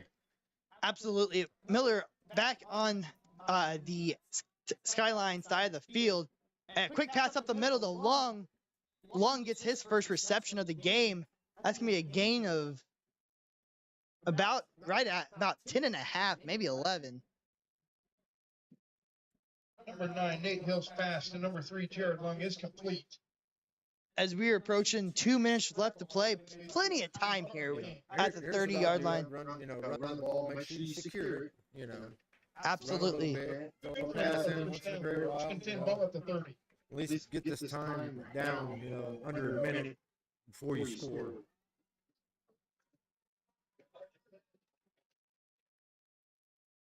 Hill looking to pass here once again. He's going to look deep, not going to find anybody. He's going to scramble out. He's got a man in the end zone. Owen Weiss waving his arms out. He gets to the outside, and I don't know where they're going to say he stepped out at. Apparently, close to 10 yards. First down. Wow. What a run there. He made something out of nothing. Yeah, absolutely. I thought he was going to get sacked from behind. I did too. I was about to make a point about Owen Weiss being in the back corner of the end zone, jumping, waving his hands, great athlete. Throw the ball up there, let your athletes make a play. However, moving the chains, can't ask for much more than that. Split backfield here for Miller. And this one's going to go to Calvin. Be a short gain. Calvin with the 57-yard explosive play on that last drive. You were making the joke off air that you're going to have to quit making so much sweet tea whenever he comes over to the house, as he got caught from behind. And yeah, he looked like he was just a little winded. I thought he was going to get it. And tried to throw the old stiff arm out there, but ended up getting tackled, at 4? Yeah, and he's had several chances at the end zone here. Had a run on the 4-yard line, about to score, gain of 2, but was not able to get in there. This one's going to go to Long, trying to go to the outside. He's going to make the first guy miss. He can get up, knock over the, and a flag comes out late. It looks like it's going to be a late hit. Number 3, Jared Long, the ball carrier. First out of bounds. Flag on the play. And that's hard to see from over there. In a situation like that, it didn't look like it was anything egregious. From our point of view, though, it's we're 80 yards away, so But that line judge right there, you know, it was a perfect spot. Long went out of bounds and then got tackled. So it was a great call. Penalties against Skyline, personal foul. Half the distance to the goal, ball at the 7-yard line, looks like. First and goal, Miller Cardinal. Miller up to 136 yards rushing as a team. Much improved from their 4 yards as a team last week. And Hill trying to go up the middle, follow his big boys up front. He's going to be a stop short. On the 6-yard line, looks like going to be brought down about the 2. Number 12, Shear, the ball carrier. Hey. Tackle on the play made by number 60. Jack Shear with the carry? There's no sense to be in a rush. You got timeouts if you need them. So.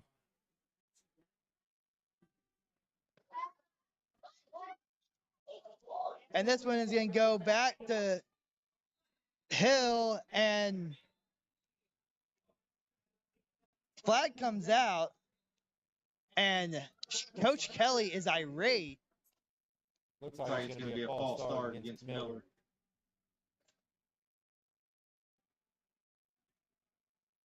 Oh, sideline warning. We'll call it sideline warning.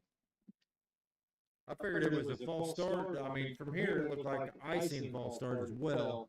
And so did Skyline coaches, because they were going absolutely crazy, Skyline, on that sideline. Skyline. I don't know what you're saying anymore. It all sounds the same. Timeout call here by Miller. We're going to step aside for just a second. You're watching high school football here on Southwest Missouri Sports.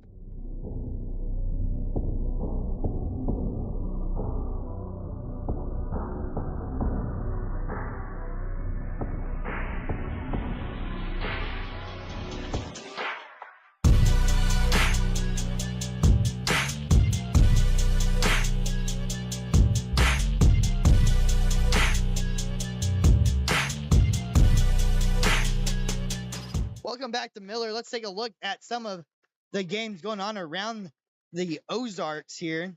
Fairgrove leads Reed Spring 35-0 in their first matchup as Mid-Lake's opponents. Nixa leads Waynesville 28-0. Seneca over Mack County 27-0. Carthage leads Republic 21-7.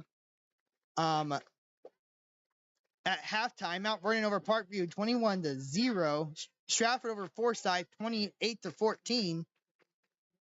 Clever leads Hollister 14-0. They're looking for their 5th win of the season. And flag out right now. The initial call is a touchdown on the. That's what that coach has said something to the Whitehead about it. Illegal motion. Illegal motion, and that's gonna not just take off the moving back 5 yards, but take 6 points off the scoreboard. 18:15 here remaining. 16 seconds remains on the clock here in this opening half. Miller looking to convert on this 2-for-1 opportunity. I assume a timeout was called there by Miller once again. You know what I did, Skyline, in this instance? Let's hear it. I would go up and act like I'm going to do a quarterback sneak again. Then I'd have my tailback, go off the sideline, easy pass, Absolutely. To me, I mean, because everyone's squeezed in between the tackles because they're trying to stop this quarterback sneak. So, I mean, the whole outside is wide open. Yeah, that's definitely one option. I know I haven't really seen it from Miller in their playbook so far, but a little like tight end pop, I think would be another good opportunity. Brody Rinker, a very good tight end here over the last 3 years at the JV level. Haven't really seen him a whole lot in pass catching situations. I think a little tight end pop with Brody Rinker could be something that could be interesting to see. But 3rd and goal here from the 5. This is a big play here. And at this point, you have 16.1 seconds. You got a timeout in your pocket. You got 2 plays here, essentially. Let's get the ball in the end zone, and we get the ball back starting the 3rd quarter as well. So here we go. Everybody's spread out. Quarterback's by himself. Empty backfield here. Jared Long in motion. And Hill's going to go up the middle. Dives for the end zone. He's in. Touchdown. Cardinals. Hill, the ball carrier, runs up. Hill gets his third rushing touchdown of the half. And the Cardinals take the lead here. 10 seconds remaining in the opening half of play. And Coach Kelly just not happy. He's 15 yards away from everybody else here on this on their sideline. Kicks up. And good. Kick is good. 21-18. Oh, it's a foul. What's this about? You know, Billy, this is bringing back memories of the Diamond game. Absolutely. Absolutely. Officials going over to talk to Coach Hill, what he wants to do, if he wants to accept the points, or I'm assuming against Skyline, we're going to back him up, so it's against Skyline. Personal foul. I don't know what that is. Never seen that call before. Field goal was good. I didn't even see the call. The official said personal foul, but never gave anything afterwards. So, but meanwhile, there's 10.6 seconds left. Miller Cardinals are up 22 over 18 over Skyline Tigers.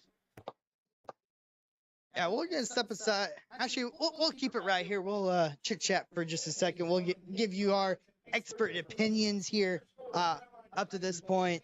I say that very facetiously, as I would take very little. I would take everything that I say with a grain of salt. But I want to thank everybody for tuning in to this one. I know we got at least a couple viewers. Carrie Ferguson and Victor Mercer, I know both are watching back at home. So thank you guys for tuning in. Everybody else tuning in from Miller, thank you for joining us. Miller will be kicking off the Skyline from Skyline 25 yards. I want to say thank you for hanging out with us every Friday night so far this week or this season. I mean, Skyline apparently called the timeout. All right, and I'll just keep yakking even more. As I'm Miller called the timeout. Miller's down to no timeouts. Skyline, I believe, has one left, according to my calculations.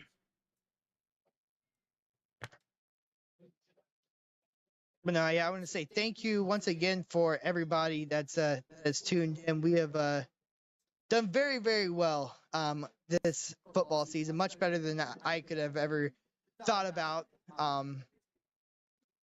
Even last week as a home game, 403 views. I mean, that is awesome. But we are off to kick off here with 10.5 seconds remaining. And Mason Neely is just going to kick this one into the end zone for a touchback. And that's what I was kind of curious to see what was going to happen. Miller has been prone to allow the big returns at times this season. I was interested to see if they were going to do a little pooch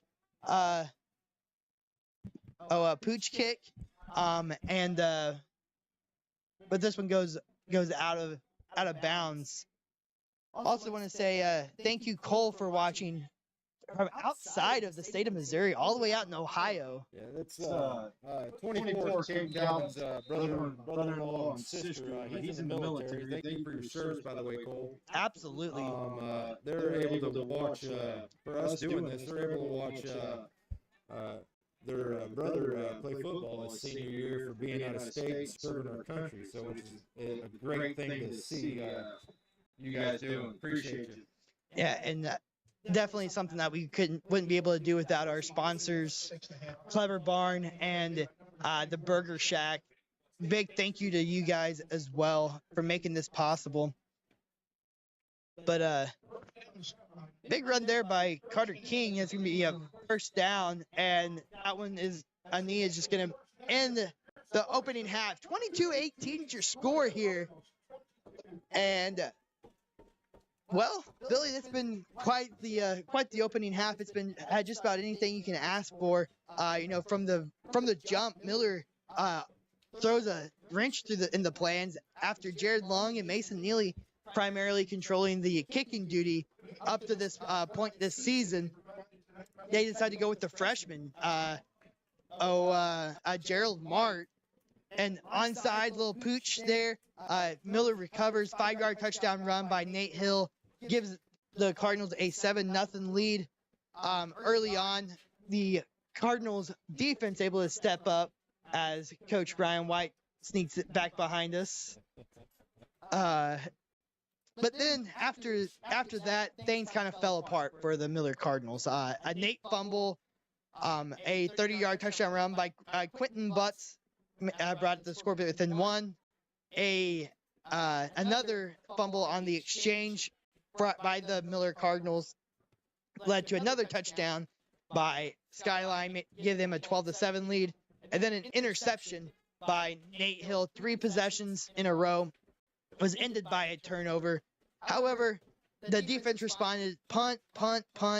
Miller got on the board again after a 57-yard run by Caden Calvin. Nate Hill found the end zone with a 14-yard touchdown run, 2-point conversion by Jared Long, 15-12, with 6 minutes left in the second quarter. Skyline answers the 20-yard touchdown pass from Carter King to Mason Bebo with 2 minutes and 46 seconds left, and then that masterclass of a clock management. The Miller Cardinals able to put the ball in the end zone, about 10 seconds left. 22-18 is your halftime score, and Billy, I mean, it's been a back and forth affair here early on, with those early turnovers. But I mean, Miller responded big time there in that second quarter. Absolutely. Miller started off the game great. Struggled there for 10 minutes or whatever, but then picked it back up right there towards the end of the second quarter and ended up putting more points on the board. And like I said again, it's a great opportunity to go back to back because the Cardinals will get the ball starting the third quarter, and which is they got the momentum. So we just need to keep it going. The boys are getting hyped up right now because they have actually got a lead going into halftime, which they're super excited. I don't know if it's the first or the second time this season so far that they've actually went into halftime with the lead. Yeah, this is, I believe, the second time. The first time was in Diamond.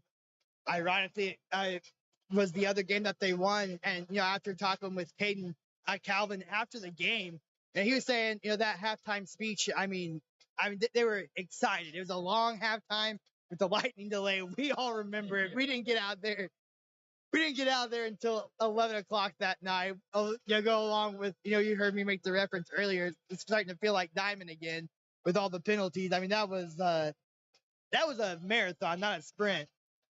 But they were able to, they were able to go into the halftime with a lead there. And the result doesn't lie there. And I believe they also went into the halftime with a lead last week against Sircoxy.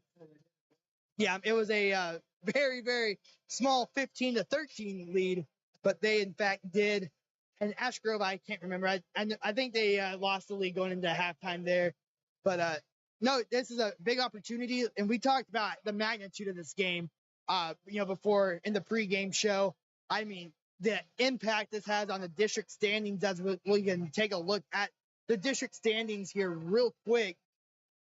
They're the top 4 are probably set with Barronville, Adrian, Windsor, and Ash Grove.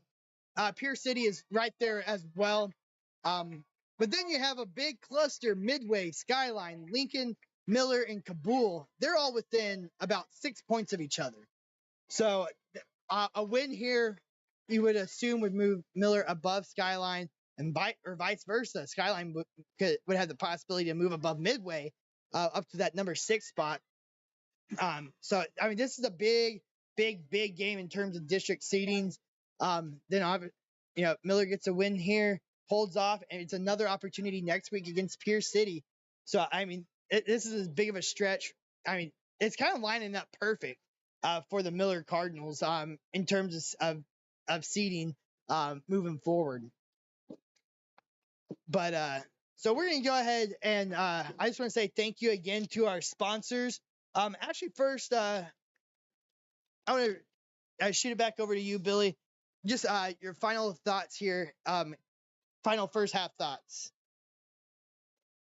My thoughts are Cardinals did great. They need to come out second half and just control the game like they did that last 2 minutes and 30 seconds of the game. They weren't in a big rush.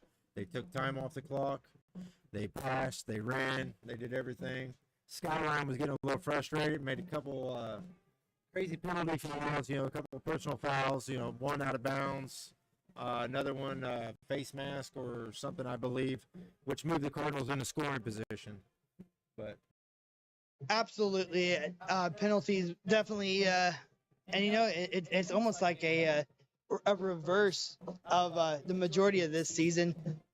There's been a lot of games where the Cardinals have kind of suffered through some personal fouls. This time it's they seem to be getting the benefit of it.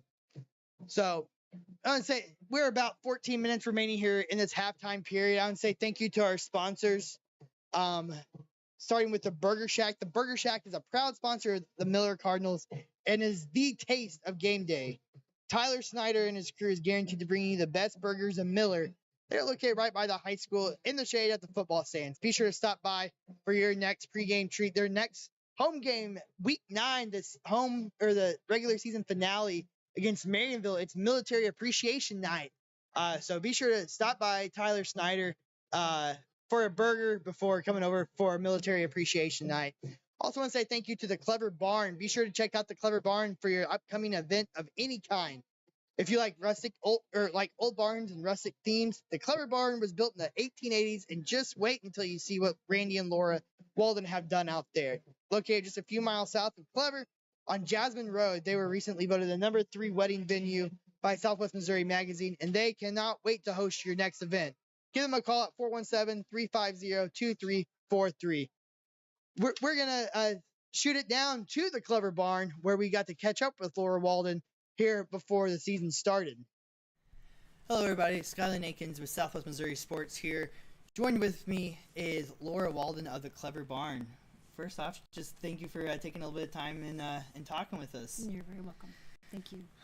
So, Clever Barn here in Clever, Missouri, kind of event venue. Just kind of tell me a little bit more about about your venue. Yeah, it was built in the 1880s, and my husband and I have done all the work on it to create a very relaxing, laid-back feel as soon as you get here. And we have every kind of event you can think of out here. We have weddings, birthday parties, anniversaries, karaoke nights. We have ladies' nights, guys' nights, movie parties, a little bit of everything really out here. Yeah, it really was there's something for everybody. Mm-hmm. You were taking me around here and showing me there was everything from a putting green to tiki bars. And, yeah. It really is. There is something for everybody. Oh, well, thank you. So when did you guys open? We opened up May 17th, 2014. So we just now celebrated our 10th year anniversary. 10 years. This summer, yeah, we went just like that. And we've just been having a blast, and we're always working on it. And it's just the two of us, and a lot of work, but we love what we're doing, have huge passion for it, and you just never know what you're going to see every time you come out. So we get a kick out of that. What was your inspiration kind of behind wanting to open something like this up? Well, you're probably going to laugh at this. Actually, we used to have parties here back when it was just a nasty old barn, and we're having a party upstairs, our Waldoween, which is our Halloween party we have every year, with our last name being Walden. Yeah. Started with Waldo. So we're having our Waldoween back in 2013, and we had like 50 plus, people. And just having a blast, and at that time it was just nasty, Yeah. And as they were leaving, we were out there by the bonfire, and I said, what do you think about turning this whole thing into a venue, kind of thing? And he looked at me and said, I think you're nuts. I said, well, I think so too, but you don't know till you try. So we started that very next morning, and We opened up 6 months later, and ever since then, we just get busier and busier and more known. We're really, really excited with where it's gone. Yeah, so you kind of talked about you host all kinds of events, parties, guys' nights, girls' nights, weddings. I think I've seen pictures on Facebook of I don't know if there was like the clever prom or not prom, but like there was like some event out here. I think a couple of years ago or something like that. But just kind of talk about what are some of your favorite events to put on. My favorite events, I would say. The most events we have out here are my Sweet 16 birthday parties. Huh. They have an absolute blast. Usually the moms are down here playing board games or shooting pool or whatever, and the girls are all upstairs and they're singing karaoke and they're dancing and having a little party, and they get the whole barn to themselves. And that's something else too. They can either bring in everything or I can take care of everything and have it all ready for them, when they arrive. So I try to be really accommodating, for, whatever they have in mind, Yeah, you've been telling me, there's always something going on down here. Roughly, how many events do you guys host, every year? Oh, Lord. I would have to say at least 100, probably. Wow.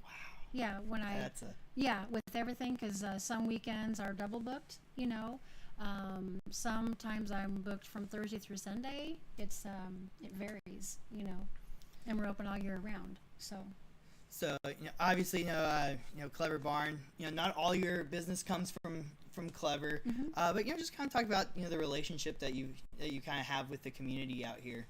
Oh yeah, my gosh, I love having my open hangout nights, and like you say, we've got the putting green, the bowling, the kids zone, the karaoke dance floor, big bonfire pit, out the back.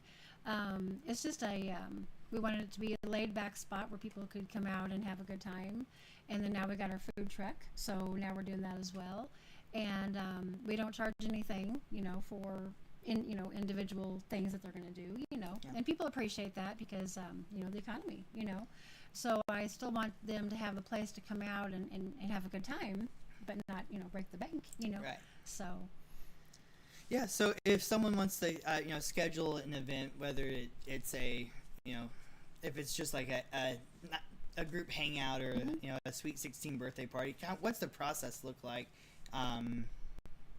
To schedule an event like that. Yeah, my number is 417-350-2343. They can call me, text me, whatever they're comfortable with. You can find me on Facebook, The Clever Barn, and I'm on Instagram, Google, all those social medias. And yeah, I would love to talk to you. I'd love to have your events out here.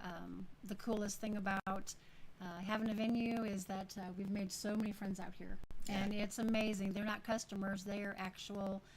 They're our friends, and we love that. We just really get a kick out of that, So someone just gives you a call and then kind of says what they're wanting to do, what kind of event they're wanting to do, and is there like different package plans that they can choose from? Or? Yeah. For my weddings, I can do the all-inclusive, or I can do all you.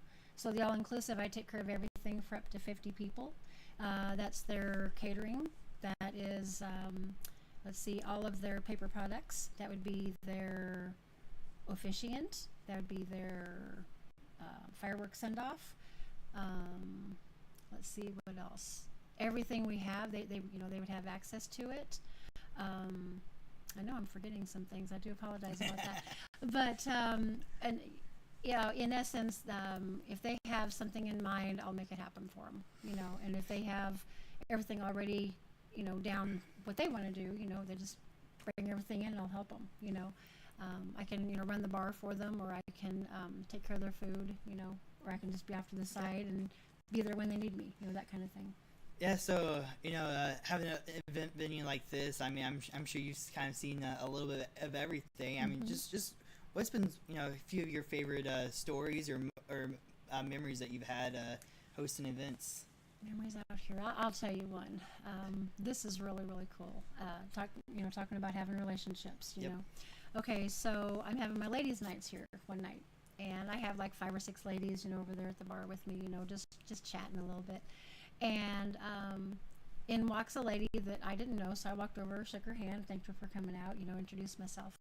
And she said, well, my name is Amber. I got married here about 2 years ago. And I'm like, oh, good Lord, I'm sorry. She goes, no, you meet a lot of people. I get it, And she goes, plus I looked a lot different then, and everything. She's now one of my absolute best friends.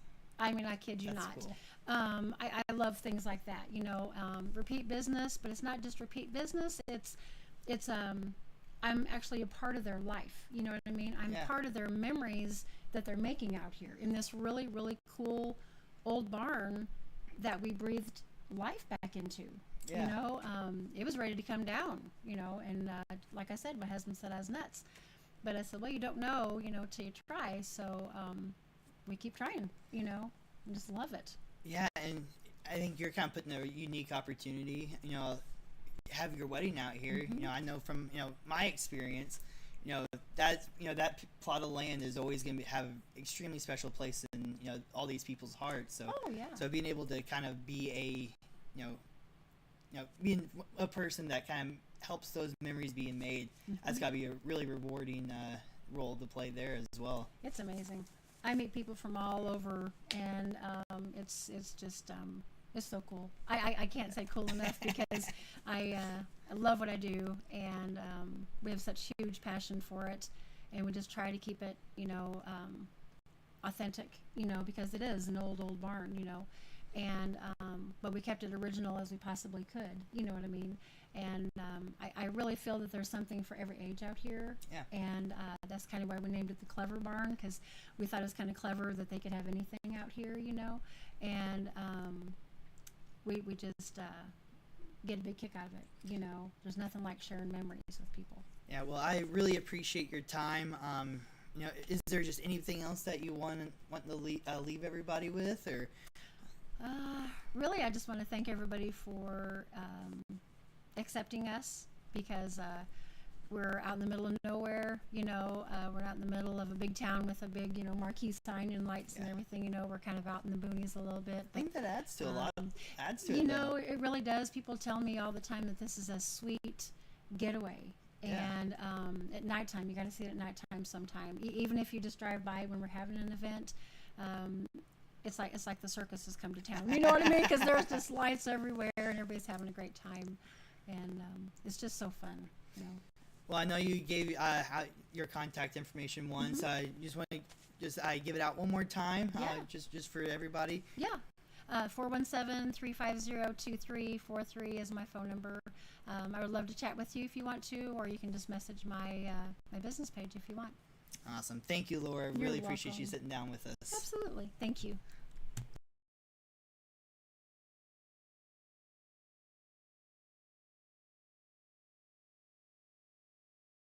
Welcome back to Skyline High School, where we got about 5 minutes remaining before kickoff of the second half. Joining with us, the man, the myth, the legend, Sam Ferguson, who one of these days I am going to get him on air with me. I just got to keep on trying, and I'm persistent, so you're going to get on here.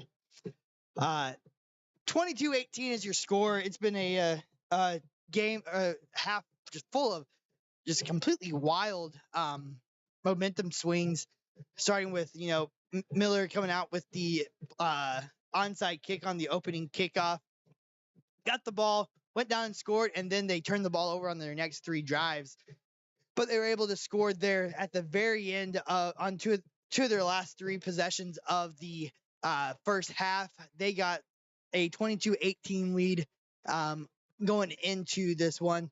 And I got to just go ahead and do a little bit of housekeeping work here. I owe the Miller cheerleading coach, Cadence Chrisman, a huge apology after last week. I was trying to make a comment about Caleb Chrisman being related, the running back for the Sircoxie Bears, being a cousin or brother or relation to Cadence, and completely blanked on her name. So I owe the entire Chrisman family a huge apology. So she was giving me a hard time down there between at halftime. So I had to get that in before my partner in crime, Billy Bieber, got up here because he was gonna make fun of me big time. So, but want to go ahead. We're about 4 minutes away. The stretching is about to commence. As oh, look at that, Billy Bieber back in the box. But it's been we talked a little bit about this not being the first time that these teams have linked up, but it is the first time in conference play as the Skyline Tigers are joining the Southwest Conference this year. And it's a move that is completely going to shift the Southwest Conference, especially in girls sports. It's and more than anything in the girls basketball. And I mean the Skyline girls program is they're they're defending state champions. They brought back a couple of their leading players there, and coach's daughter as Coach White, Miller's girls basketball coach, is walking in at the wrong time there. But coach's daughter, Cheek, is all-state player along with Ashlyn Garrett, who is I consider her one of the two best on-ball defenders in all of Southwest Missouri. So that showdown between the Miller Cardinals and Skyline Tigers on the girls' hardwood is going to be absolutely electric. I know I, for one, cannot wait for that showdown. And we will definitely be broadcasting that one. Well, I was wanting to bring up the history, but looks like Misha's not wanting to pull up for me, so I'm not going to. But taking a look at some scores around the area, Fairgrove leads Reed Spring 48-0 in the third quarter. Marionville over Sircoxie 24-6. That was closer than I was kind of thinking it would be. So yeah, that one may be something to keep your eye on. Sircoxie can definitely strike quick. Next up, 35-0 over Waynesville. Seneca 35-7 over McDonald County. Carthage 28, Republic 7, and one of the big ranked matchups here in this one. Number 4, Warsaw and Butler tied at the half. It's been a defensive battle, 6-6. Mount Vernon leads Parkview 28-0.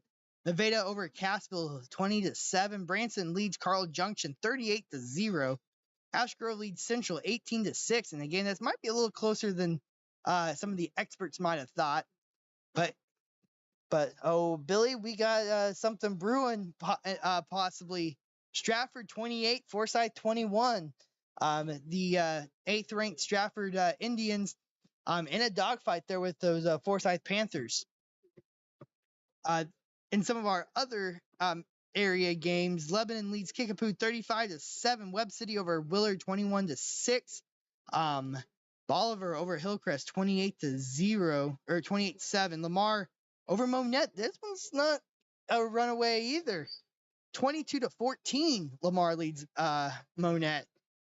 Buffalo leads Catholic 26-21. Aurora leads East Newton 7-0. Clever leads Hollister 21-6. Clever looking for their 5th win of the season. Already has more wins this season than they have in program history leading up to it. With 3, they have a good opportunity to double that number here in a couple weeks. And that showdown with Stratford may be interesting next week. Definitely going to keep our eye on that game. So we're about to start the third quarter here. The Miller Cardinals going to get the ball. Blake Walters and Jalen Matson back deep. Jalen Matson called his name a whole lot. Yeah, he was had an opportunity to be hero last week.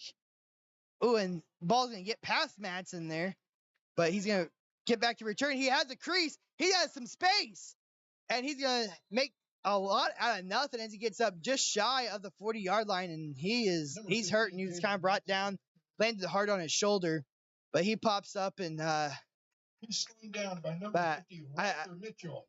I think he's gonna stay in the game, but that one hurt him a little bit. He's a tough kid for being about 120 pounds. He's pretty tough. Absolutely, he's a future is bright for him. Absolutely, he obviously had a kind of a gut punch. Kind of a toughness check last week. I think that's a good way of putting it. After after the crucial drop there late, but talking with coaches, it sounds like he's responded great in practice, and they expect big things out of him. Caden Calvin gets the opening carry of the second half. This one's going to be brought down for a short gain. Brought down by a number of Skyline Tigers, led by number 60, Logan Moffett.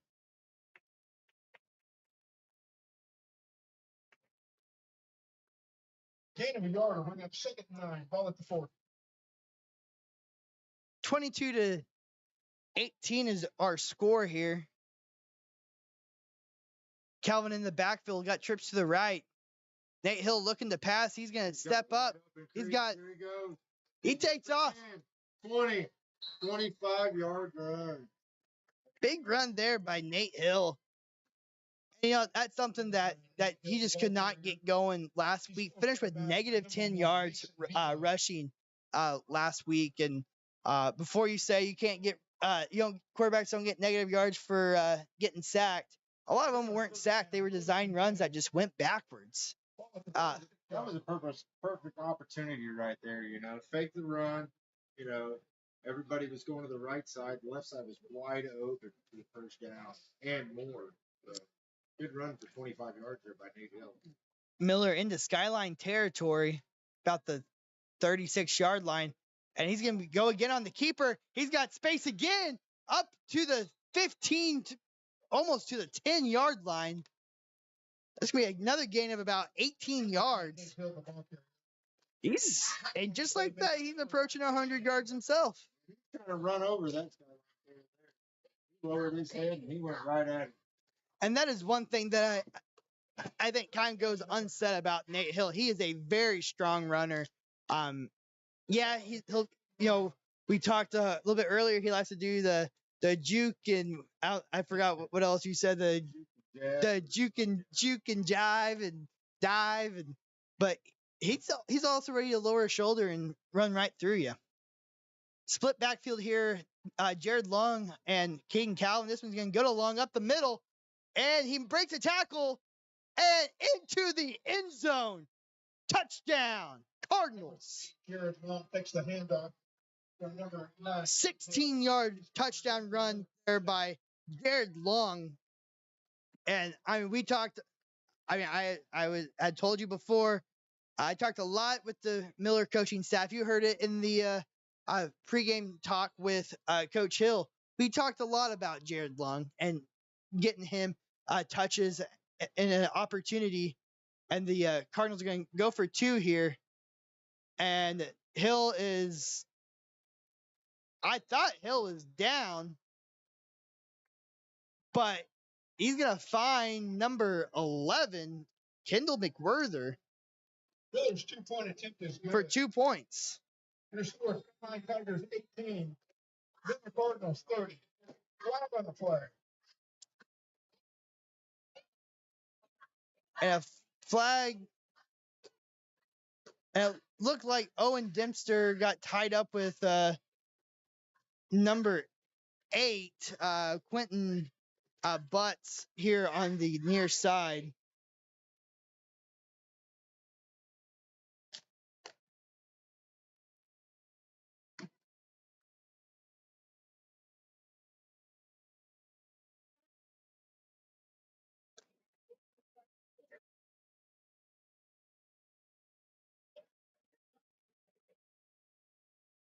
It's called against Skyline.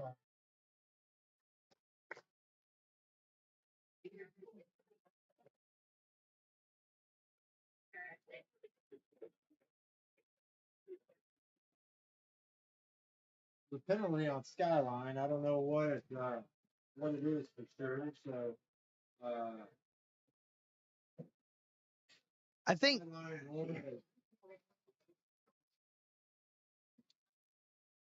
wrong. They said sideline warning Miller is what one official said, but it should be sideline warning against the Skyline. There we go. They got the right call now. So we moved it up to the 45-yard line of Miller.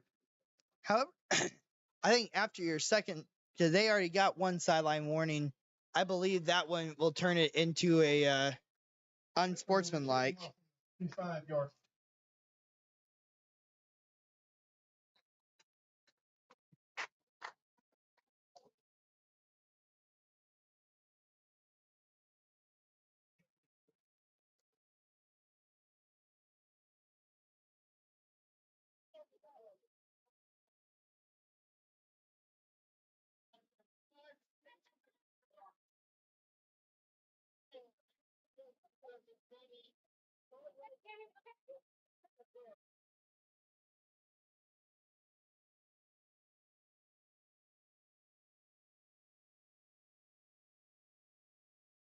Skyline's going to accept the penalty and move the ball up 5 yards.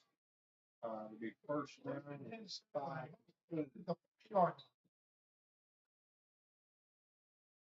Defense needs to come up big here after coming out at halftime that we talked about.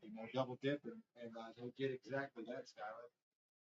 Yeah, that 2-for-1 opportunity there was a big moment in this game, as King is going to throw it and incomplete. That ball intended for number 4, Camden West. Second down, Skyline. Second 10 for Skyline. 30-18 is the lead here for the Miller Cardinals.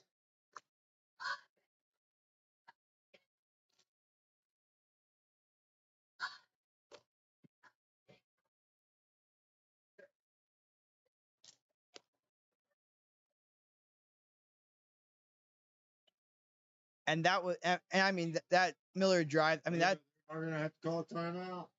Leg in. Well, they got it. They're going to call a timeout. Boy, that was close, guys. Close. The clock was down to Timeout 1. called by Skyline. Yeah, Skyline started out quick there. They've run the ball for 113. Thank you for tuning in, Coach Snyder. I hope Caesar's Old Mexico is treating you well. But 113 yards rushing for Skyline up to this point. 206 yards on the ground for third and fourth grade for Miller. Headlined by 85 yards by Nate Hill, 50 yards by Jared Long. Nate Hill also 3 rushing touchdowns.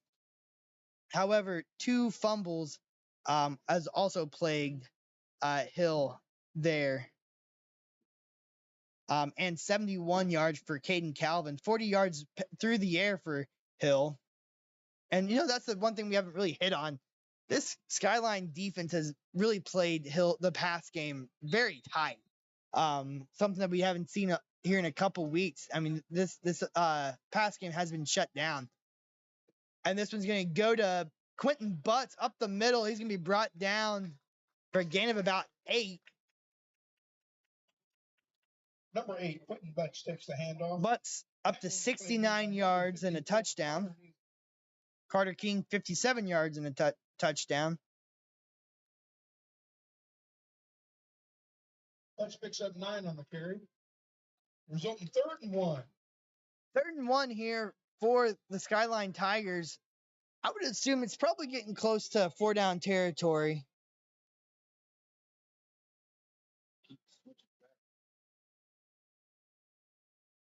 An incomplete pass here. Ball was intended for, I believe, Camden West, the senior. Bring up 4th and short, ball and but he hadn't quite turned around yet, and it looks like they are going to keep the offense out there. Got to get to the 50 for a first.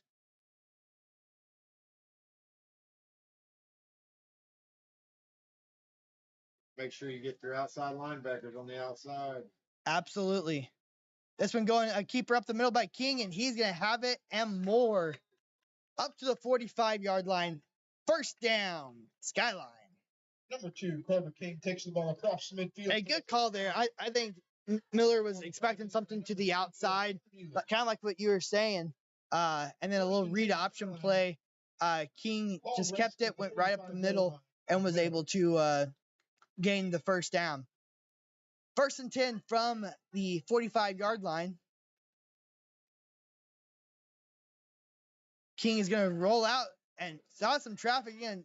Go cut back the other way, go behind a tackle, and got there for a first down. What looked like to be a busted play there by Skyline. Carter King is able to turn up field and get a nice gain of 11 and keep the chains a moving.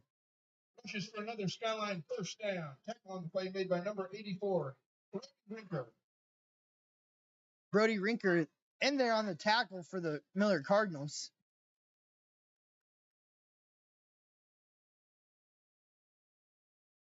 The Cardinals looking to knock off the Tigers here on senior night. Butts with the carry, and Butts brought way backwards. Big time tackle there by Owen Dempster, and Trying to get those footprints going there, but it didn't work out. So Tackle on the play made he told me he was going to go for it after I called him out, but he still didn't get him up. Maybe he needs to spend a little more time. we don't need a personal foul, but it's 12. No, absolutely not. Not with the lead.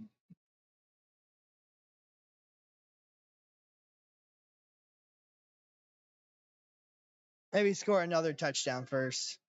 This one's going to be a design keeper by King, and he is out from behind, and some more extracurriculars. And I'm not sure. the ball carrier.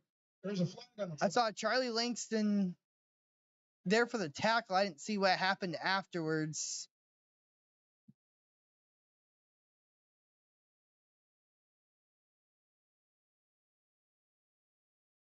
Be a personal foul called against the Cardinals. foul against Miller. And Billy, I didn't quite see what happened there. I didn't see it either. I saw Charlie Langston underneath. Helmet to helmet. What it was. They're gonna call it helmet to helmet personal foul.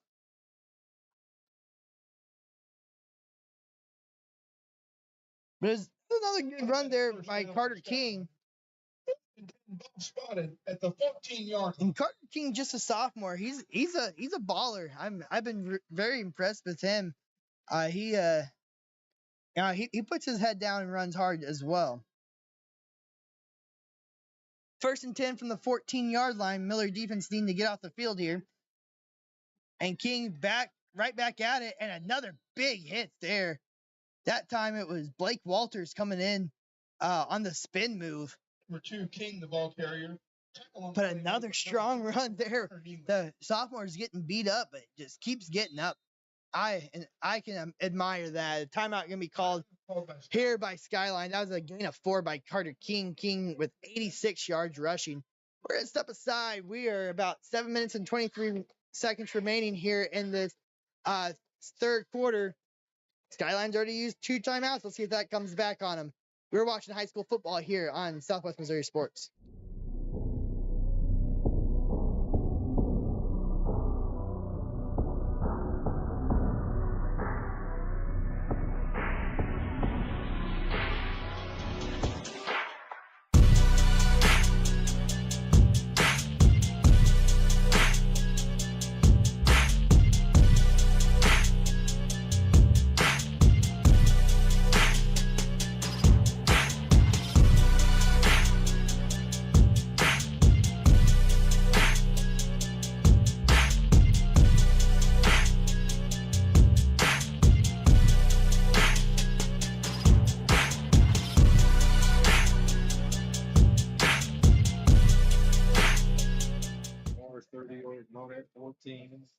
Welcome back to Skyline High School up here in Urbana, north of Buffalo. It was quite the haul up here.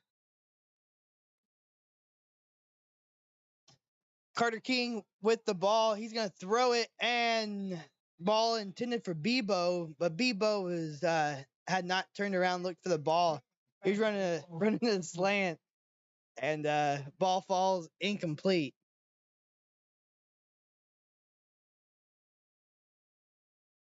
It's so funny. We had a kid that was in my friend group at Clever High School growing up. His name was Tyler Sullivan, but we always called him Bobby.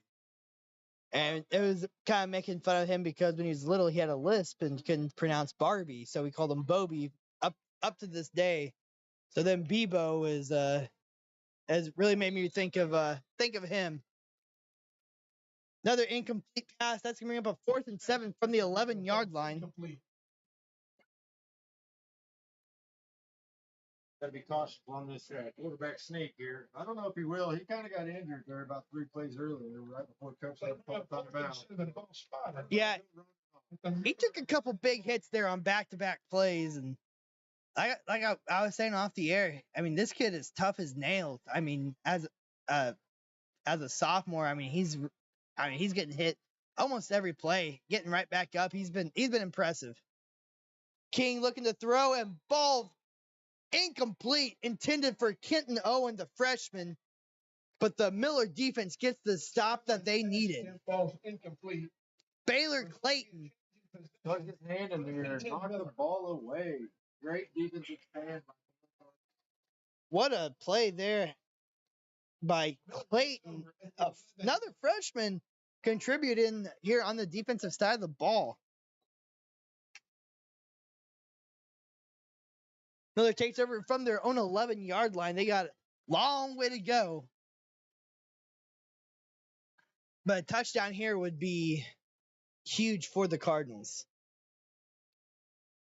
This one's going to go to Calvin on the outside, and he's going to be caught by linebacker number 9, 24. Hoyt Miller.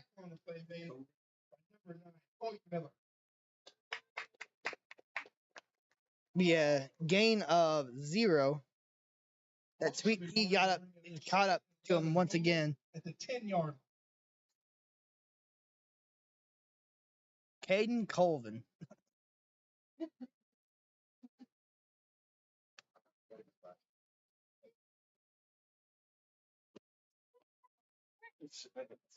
Calling it, telling the announcer.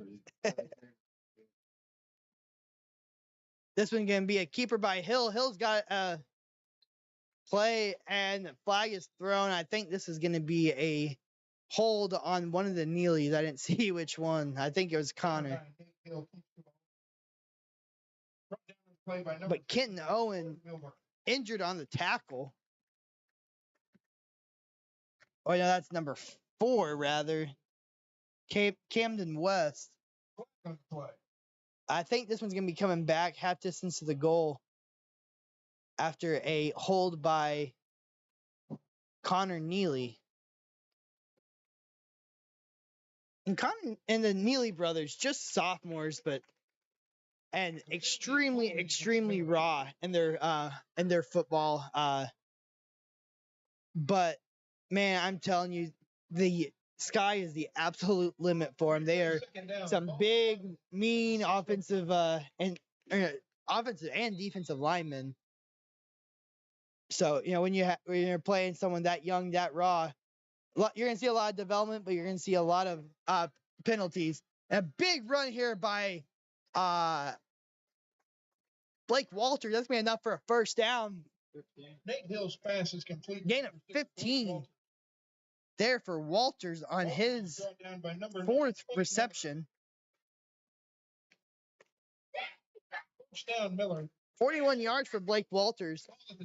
Jared Lung still been relatively quiet receiving the ball, just 11, and that's something that you would expect. After a couple of really big games from him, Skyline has not let him breathe there on the outside. So Miller's had to get creative, getting them touches, and they've done a pretty good job of that, getting them to run the sweeps. Nate Hill with the design quarterback keeper going to go back, go backwards there for a short gain. And that is one thing I think, as good as Nate Hill has been so far this year, he's got to be happy with the 3-4 yard gains instead of trying to make a huge gain on every single carry. Ball at the 27 yard. You're gonna give him 3 there. However, after tracking backwards, probably would have been a 4 or 5 yard gain. But that's just my humble opinion. We are under 5 minutes remaining here in this third quarter. Hill gonna scramble out to the right. He's gonna throw it. He's gonna find Lung. Lung's gonna make the first guy miss. And ball comes out, but it's gonna be brought down or fallen on by Lung and a 18 yard gain. Number 9, Hill's pass is complete to number 6, Blake Walters. Oh, that was Blake Walters, rather. Tackle made by number 5, Blake Milburn. Milburn on the tackle for Skyline. Milburn, 10.5 tackles coming into tonight, a 5'11" sophomore. That's going to be enough for a first down. Nate Hill now completed his last 5 attempts. Blake Walters up to 59 yards receiving. 59 of the 73 passing yards have gone to Walters. Flag on the play.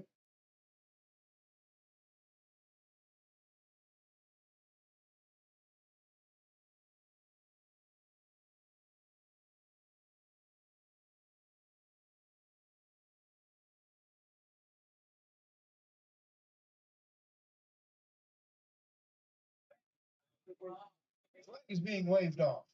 Flag being waved off there. I was looking down trying to get my stat sheet correct. I didn't see if it. know there was an even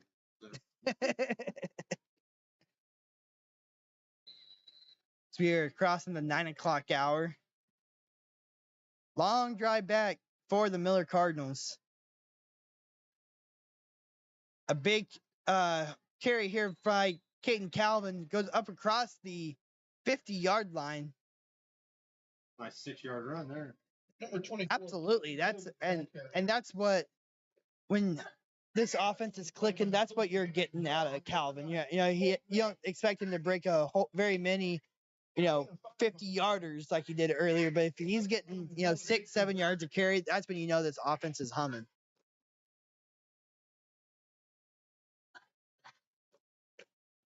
Now, Grant, I'm sure he'll take those 50-yarders. We're going right back to Calvin for another gain of about 5.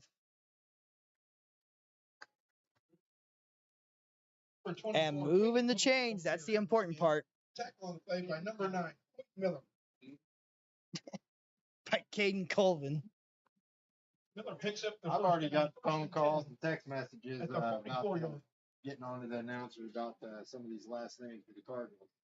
So after 3 minutes and 50 seconds, I'm gonna run up and say something just to help them guys out. So. And it's hard. Pulled by Nate Hill. Nate Hill running. That'd be a gain of about 13 there. I mean, Number 9, Nate Hill. that is definitely hard. Runs to the right side of the field. I always make a point. Like tonight, I went down and talked with the athletic director, Jim Brown, before the game. Make sure I got the pronunciations correct, because I know. I mean, they may not be listening to this broadcast, but I know it definitely makes it means a lot to the. And as with the name Skyline Akins, I've heard Skylar Atkins. I've heard Skeeler. I've heard about every other name. So trust me, I know how obnoxious it can get. Caden Calvin with the carry, gain of about 1 or 2.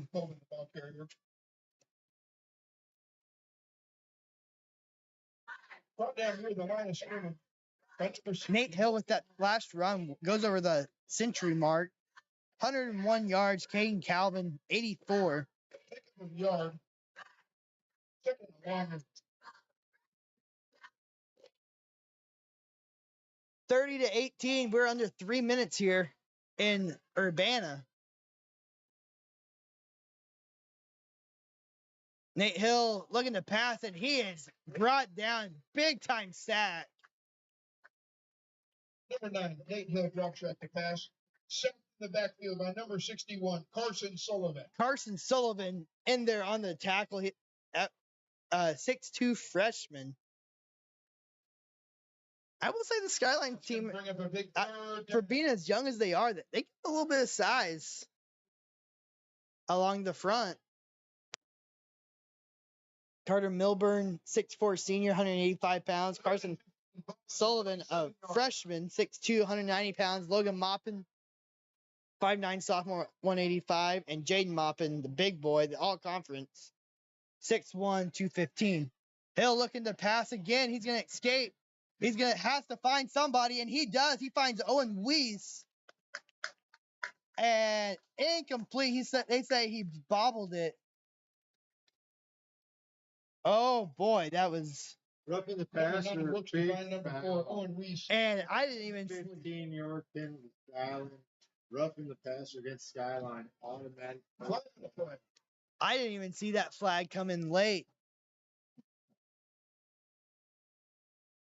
But it's I was talking with Coach Friss earlier today about the game here tonight, and he was saying that it's almost like looking in the mirror. And I think he was talking about athletically having playmakers in all areas of the field. Right now, it's kind of looking like a mirror image of just the amount of personal fouls that have kind of just hurt him. Oh, should be first down. Yeah, there we go. So I was gonna say it was 3rd and 15, and we got a 15-yard penalty. So it's got to be a first down. Well, I think personal fouls are automatic first downs anyway. I think it would have been first and very, very short, or it would have reset 1st and 10 anyway. 13-18 here. Split backfield for Hill. Hill's going to hand this one off to Lung. Lung makes the first guy miss, goes up the middle, and guy kind of jumped in there late, but number 3, Jared Lung. And a Tiger is down. Number 9, Miller. Yeah, someone down there cramping.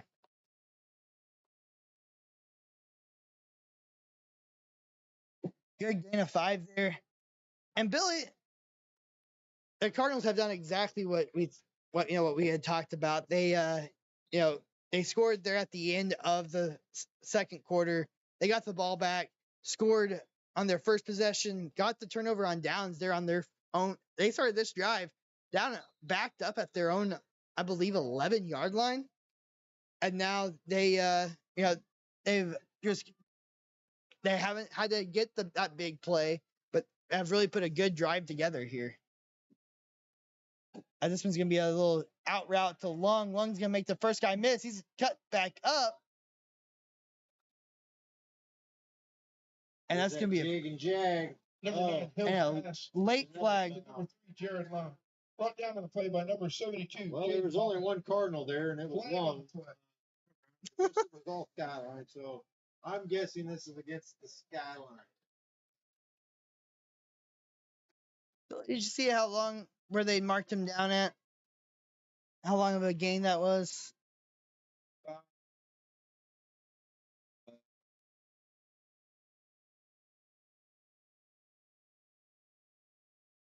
Then 14 Personal foul against Skyline is the penalty. 14-yard. I didn't see where they had placed in it. I see the ball now, but that's gonna be pushed up probably about a yard and a half. Goal, Miller. We got 1st and goal from about the 4-yard line.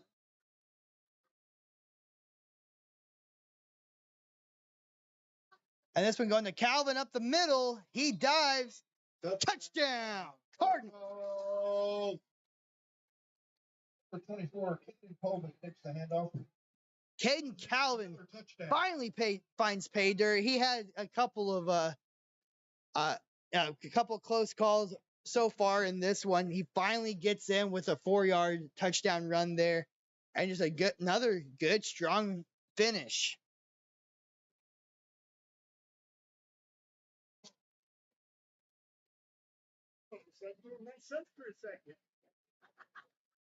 Extra point from Long is up. Extra point is good.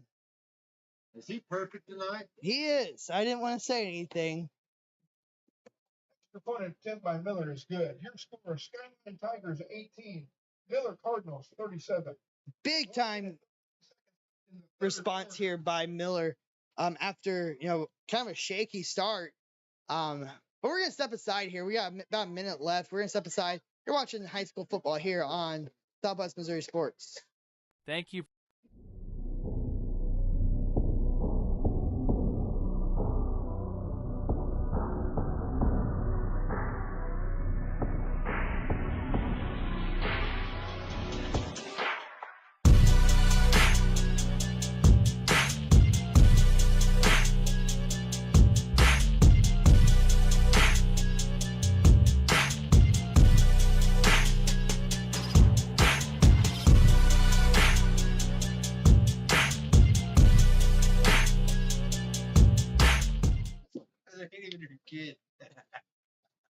Welcome back to Skyline as the Miller Cardinals take a 37-18 lead. I hear whistles already.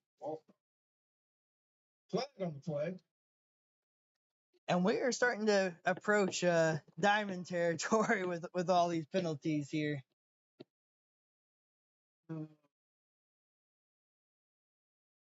The good news is, unlike that diamond game, we don't have work, don't have school tomorrow. But we do have a good day of college football coming up. Well, that also too, Apple Buttermaker Days is in Mount Vernon, Missouri. They actually have a big parade. Lasts close to an hour long, if you can believe that. Penalty is against Miller. Yep, we'll be out A there. couple 100,000 people show up this weekend at Mount Vernon.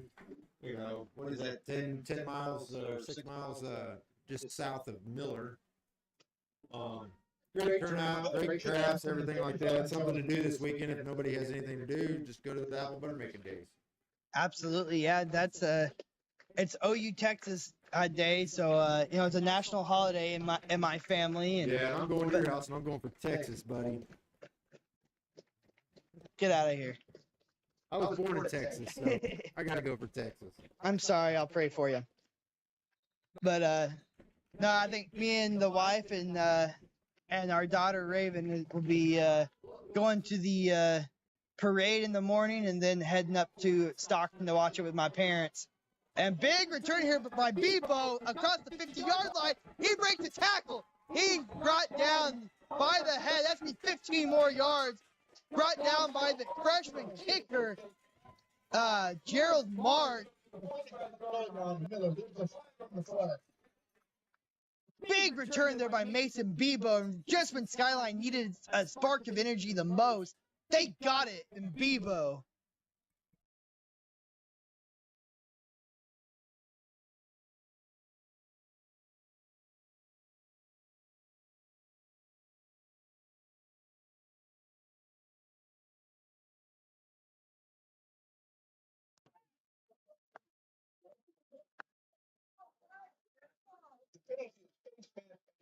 Call a face mask there against Mark.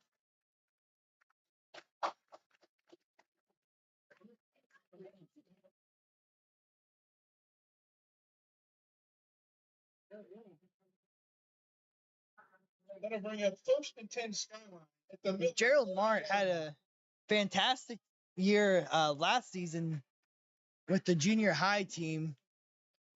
Has had a solid year with the JV up to this point. Now getting some minutes on Friday night. Very athletic kid. King throws it out to Butts. Butts is going to catch it and be brought down almost immediately. I think that is Butts' first reception. And another flag. King's pass is complete. to number 8, Clinton Butts. Tackle on the play made by number 62, Mason Neely. There's a flag on the play. And Butts is down. Butts is hurting.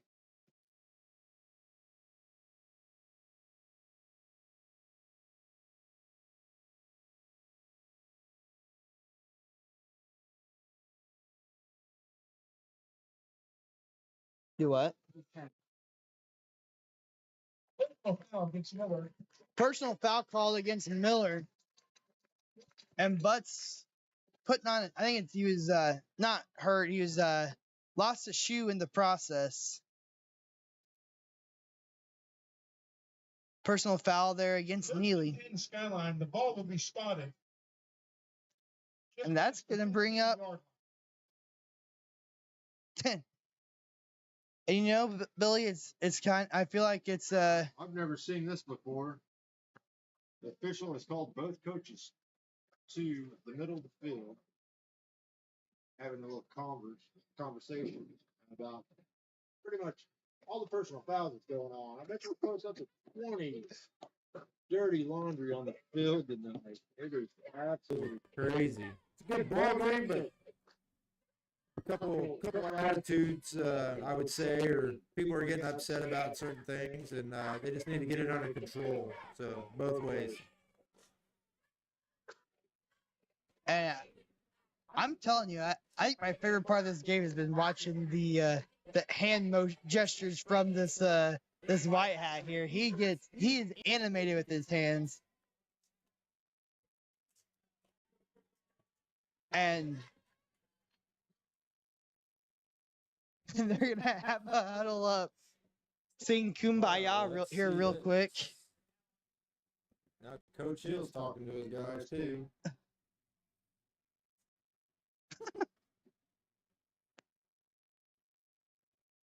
And I didn't see what happened there, and some of the late hit, dirty, cheap shots. Like I understand that, but in all reality, like there's been a lot, face mask, incidental, not, I don't think a lot of those have been intentional. Just, two teams playing hard. But I think that maybe this a white hat saying, "Hey, let's clean it up here. Let's have a good, final quarter here." But Billy, I have never seen that before. I have never had either. First time for everything, apparently. Washington Skyline, ball at the 14-yard line. And and like I was saying while you ran upstairs for just a second, it hasn't been a lot of dead ball stuff. So it's like I don't think it's been like anything absolutely egregious or anything. It's just been a face mask or I don't know, plays of effort, I think. We got a fumble on the play. Fumble on the play, Miller football. Miller gets the turnover. There's a fumble on the play. It's covered by Miller. And that is huge.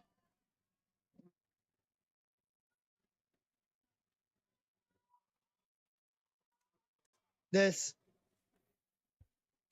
Skyline team has been very good, controlling the ball. Really all season long, they haven't had a ton of turnovers. But a big one here comes inside the 10-yard line, getting ready to score. And Miller's going to take over. Split backfield here. Going to hand this one off to Long, I believe. Okay. Caden Calvin with the ball. Get 2 yards. Number 24, Caden Calvin, the ball carrier. Tackle on the play made by number 59, Carter Milburn. And Kim Bieber over in the opposite stands, fist pumping, the PA announcer for getting Caden's name right. Along with Billy Bieber right here. And that's going to be the end of the third quarter. 37-18 is your score. And this has been all Miller here in the these last about 18 minutes of gameplay. We're going to step aside. You're watching high school football here on Southwest Missouri Sports. Thank you for tuning in to this edition of Friday Night Football on Southwest Missouri Sports. This broadcast would not be possible without the help of our generous sponsors. The Burger Shack is a proud sponsor of Miller Cardinals athletics and is the taste of game day. Tyler Snyder and his crew is guaranteed to bring you the best burgers in Miller. They are located right by the high school in the shade of the football stands. Be sure to stop by for your next pregame meal. If you like old barns and rustic themes, be sure to check out the Clever Barn for your upcoming event of any kind. The Clever Barn was built in the 1880s, and just wait until you see what Randy and Laura Walden have done out there. Located just a few miles south of Clever on Jasmine Road, they were recently voted the number 3 wedding venue by SWMO Magazine, and they can't wait to host your event. Give them a call at 417-350-2343. Now back to the voice of Southwest Missouri Sports, Skyline Tigers. Thank you for tuning in. Welcome back to Miller, Missouri, or not Miller, Missouri. We are in Urbana, Missouri, as a couple of home games have gotten me mixed up here. I don't know where I'm at. Urbana, Missouri, where the Miller Cardinals lead the Skyline Tigers 37-18 going into the fourth quarter. And believe that was Number 3, Jared Lung on the carry. Play made by number 56, Wyatt Stoner. Third down. Lund brings it out to the 15-yard line. Third down and 2 for the Cardinals here.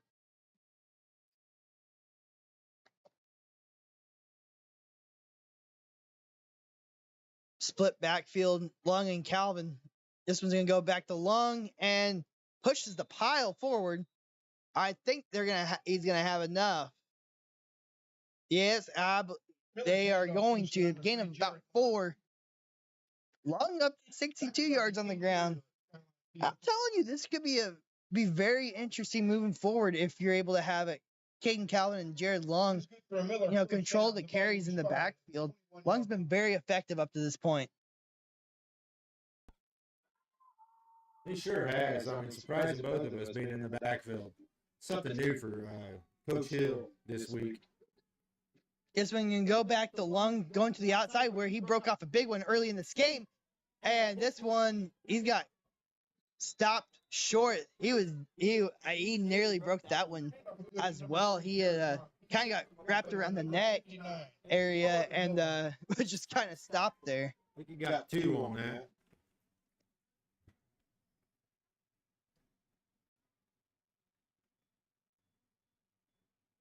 It's like the pace of the game has really slowed down, hasn't it? It absolutely has. And I don't know exactly how the point system works in district seating. If I'm Derek Hill, I'm trying to put up a couple more scores, to get some of those extra points in those district seedings. And the ball is going to go deep here.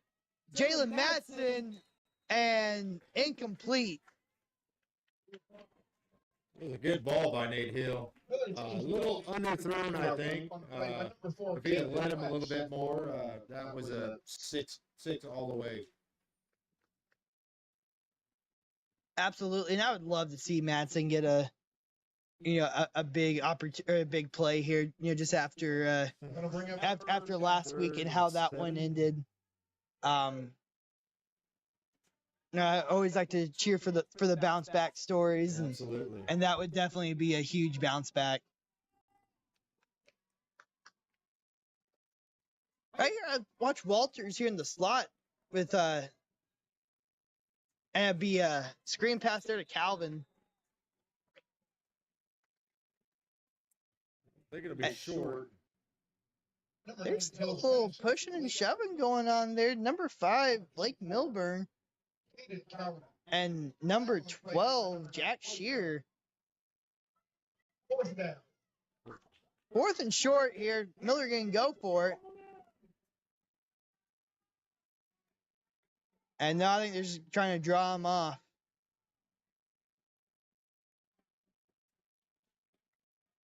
Nope, they are going to run a play here. Going to long up the middle, and it looks like they're going to spot him just enough for a first down. 1st and 10 from, I don't know where they're going to spot it. Brought down and played by number 56. I can't see. I'm blind as a bat up here. Stoner. It's good for a Miller first down. Gain of needed 3, got about 4. 33-yard line. We needed 2, got about 3. And this would be a big exclamation point here on a much needed win by the Miller Cardinals. Hill's going to take it himself on the outside. He's got space. He's still going up across the 45 and pushed out of bounds. Oh, we got a flag on the Number 9, field. Nate Hill keeps the ball. So more laundry on the green turf. And Jack Shearer.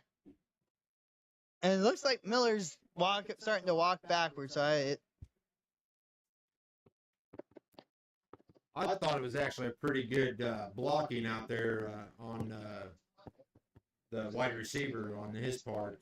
Apparently they didn't like something, but from our view and our angle, it looked like he had a great block. But flag got thrown, and we're back where we started off. First down and 9 to go. 1st and 9, you don't see a whole lot of those. No. After a 26-yard gain. So usually you look at the scoreboard and say someone messed up. 35-yard. They're going to call it 1st and 8.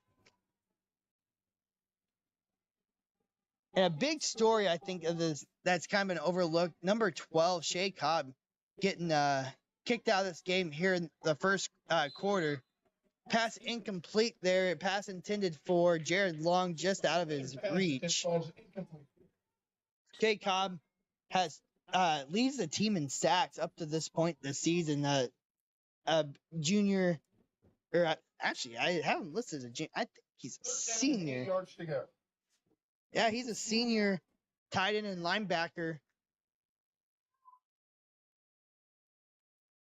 Got thrown out in the first quarter for throwing punches, and since then, that's kind of when the temper started flaring a little bit.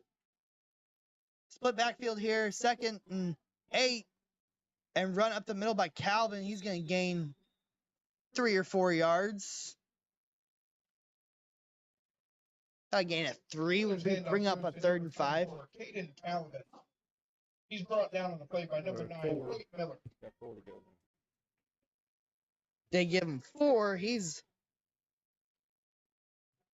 up approaching that 100-yard mark, up to 90.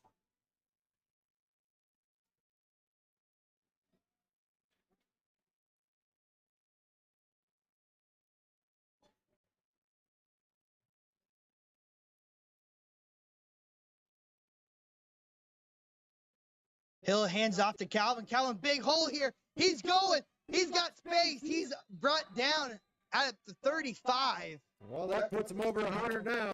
That puts him well over 100. Play by number 5. 20, 30-yard run. First down. Gain of 30. He's up to 120 yards, 36-yard line. and he leads the game in rushing now. Couple of big runs there, 57 and a 30. And like I said, that's something that we don't see a whole lot from Calvin. He is definitely one of those, those classic 3 yards in a cloud of dust type runners. But he's been able to find a few holes here in this one. And this one, Hill gonna look to pass it, but he's gonna keep it himself, run to the outside, and he's gonna slide down there about the 30-yard line. And we have a Cardinal down. And oh boy, oh boy, we're gonna step away, as this is not good. We're gonna step aside. I believe that's Walters down. But you're watching high school football here on Southwest Missouri Sports.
Welcome back here to Miller as Miller Jr. Blake Walters is walking off the field under his own power. That was very, very good to see it. A couple of scary moments there as Walters, I believe, was laying there unconscious for about 30, 45 seconds. And this one, big carry there by Long. He's going to make the nice little slice and dice and through the Skyline Tigers defense. 36-yard touchdown run by 30-yard touchdown run by Jared Long for his second of the game. And he's approaching 300 yards now, or approaching 100 yards. Caden Calvin has 120. Nate Hill has 103. Long with 97. And 4 extra, I don't know how many extra points, but he is perfect on extra points as well. Oh, we're going to step aside. You're watching high school football here on Southwest Missouri Sports.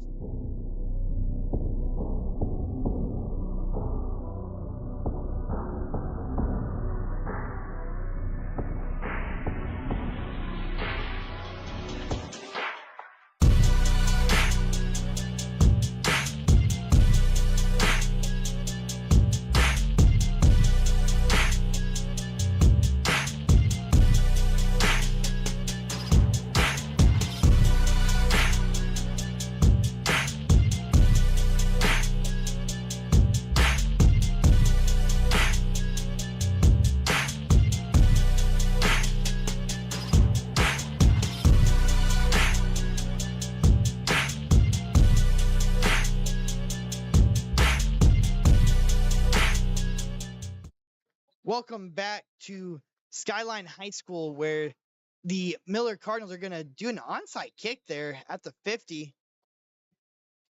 Be recovered by Skyline. Miller's kickoff is fielded by number 4, Camden West.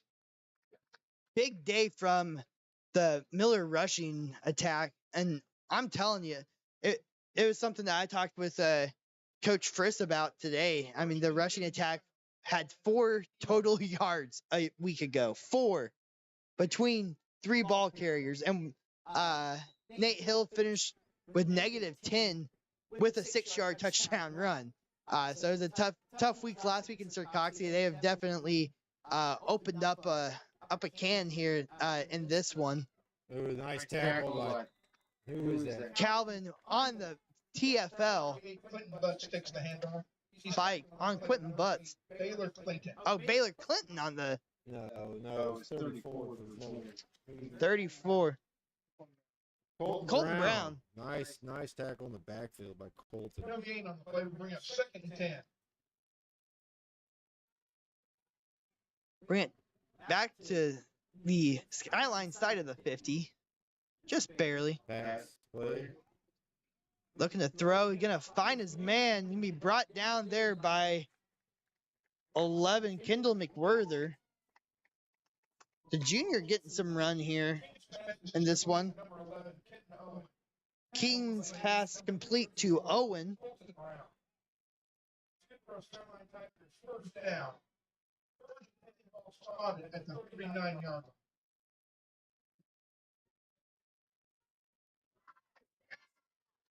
He made a 1st and 10 from the 39-yard line. We're approaching 6 minutes remaining in this ball game.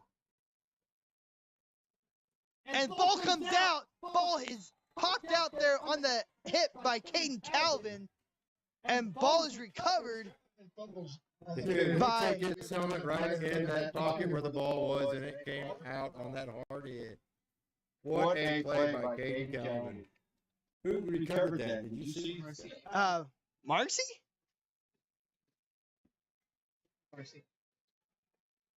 Will take over at their own 41 yards. Marcy Amaral with the fumble recovery.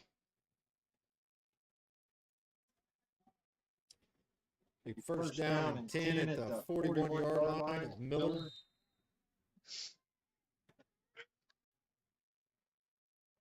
Miller, 44 points, a season high. This one's going to go outside to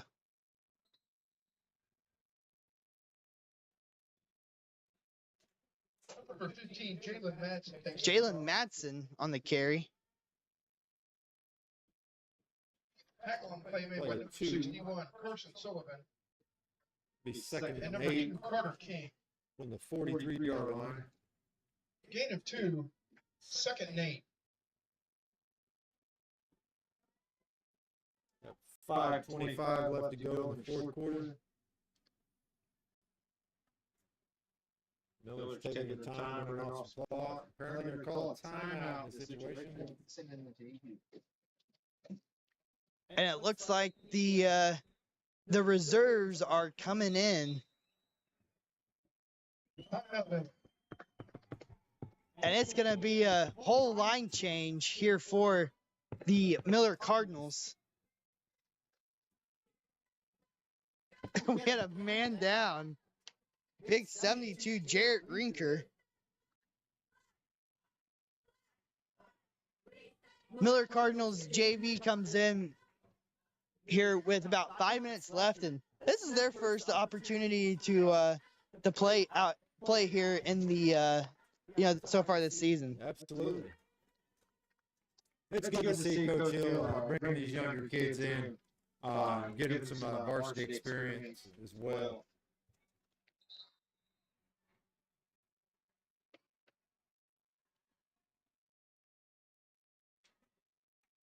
Miller's going to snap, and it's going to be a carry to Gerald Martin. Martin's going to be brought down.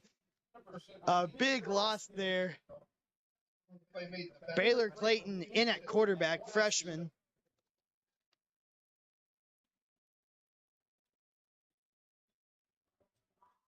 Can you handle it?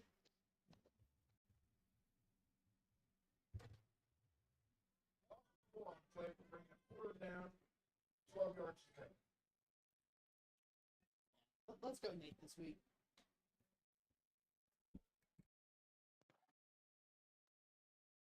Bring up a 3rd and 12. Clayton in the backfield along with Mart. And Baylor with the keeper, and he's going to be brought down, and flag comes in.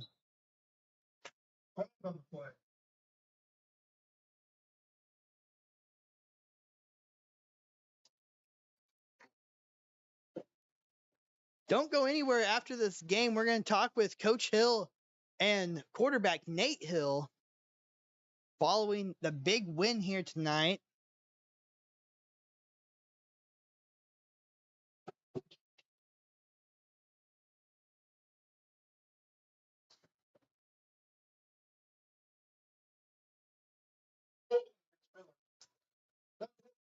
The holding penalty against Miller is going to be declined here. And Miller's going to be forced to punt.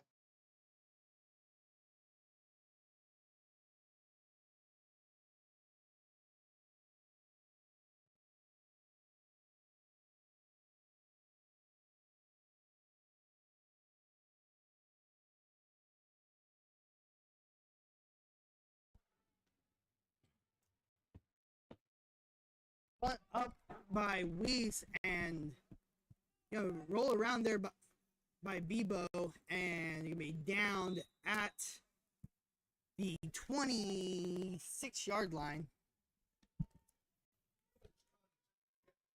Oop. I forgot my partner in crime left me, so I have to run the camera as well. This is why Bill Bieber deserves a huge thank you for coming and helping me all season long, or else that would be the camera angle that you get all season.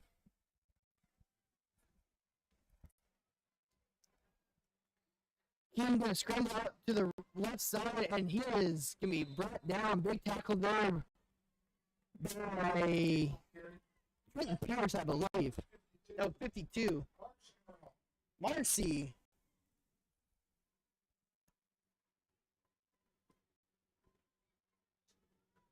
I've heard Marcy's been having some big time games there in the JV. Earned JV Player of the Week, I heard. After a lot of interceptions.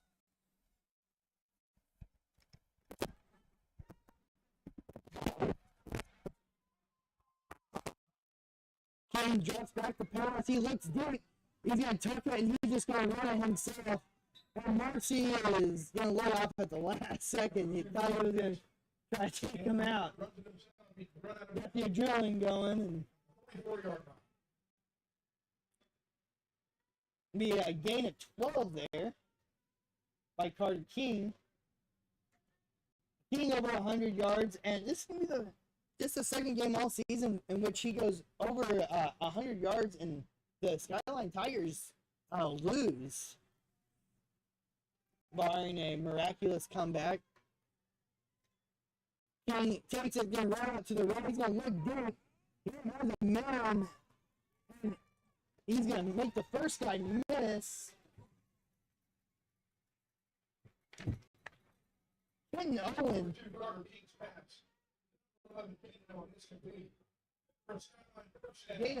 We'll call it 15 there.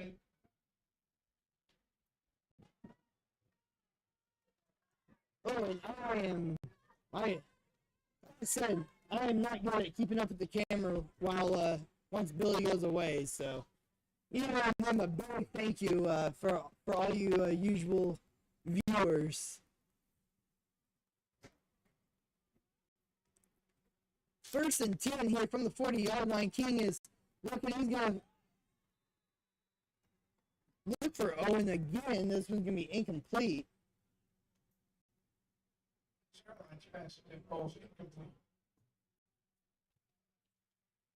Second 10.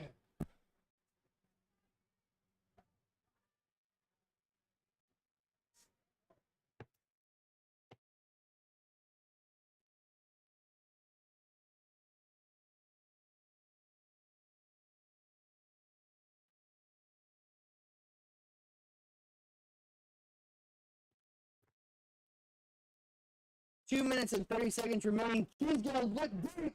It might be there, but just overshoots him, and that's going to be an incomplete pass. Number 1 Mason Vivo.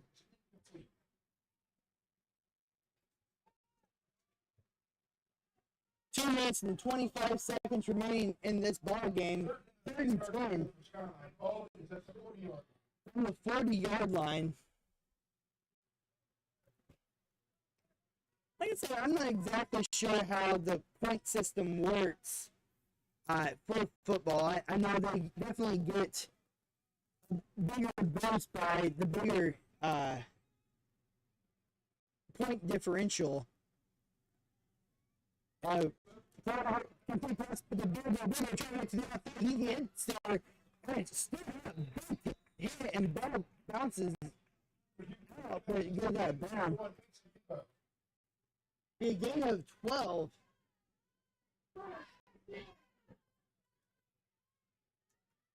Results in a Skyline first down. That's enough for a Skyline first down as the Tigers are looking to get on the board one more time here in this ball game.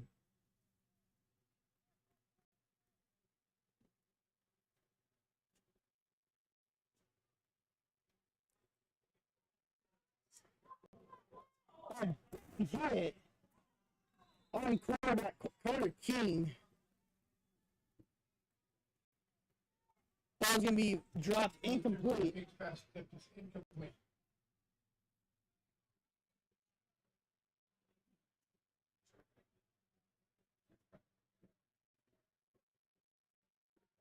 That'll bring up 2nd and 10.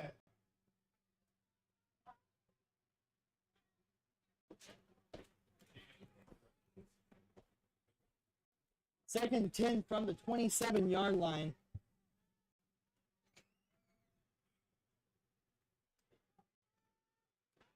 I'm going to hand off to Butts here. Butts going to be stood up by the Miller defensive line. It's number 60 in there first. Brody Mitchell Number 8, takes the handoff. Tackle on the play made by the interior of the Cardinals defense. Pick up a 2, bring it 3rd and 8, all at the 25-yard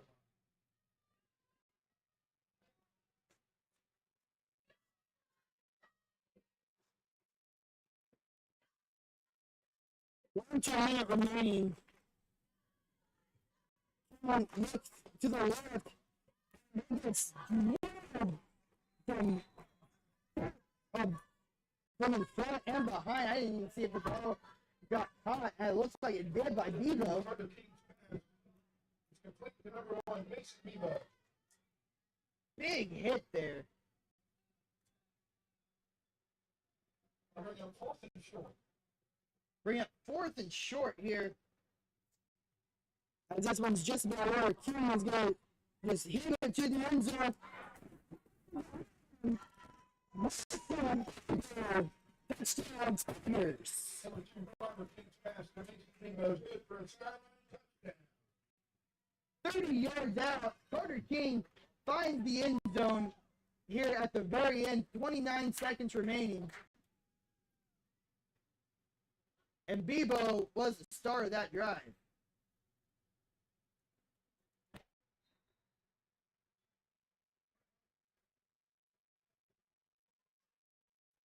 And there the Skyline Tigers get something to take into the next week.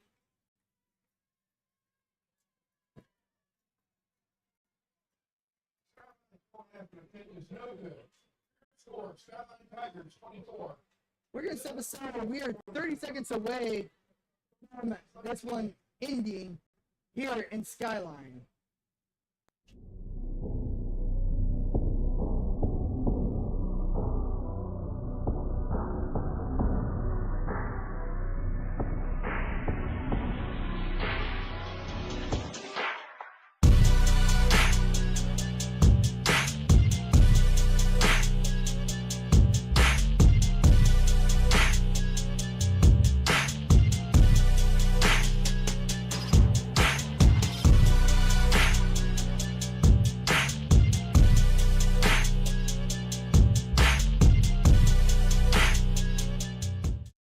Welcome back to Miller, I did it again. Welcome back to Skyline. As the Tigers on the scoreboard, got a late 30 seconds remaining.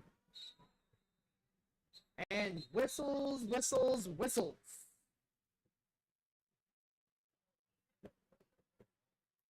$44-24 is your score right now.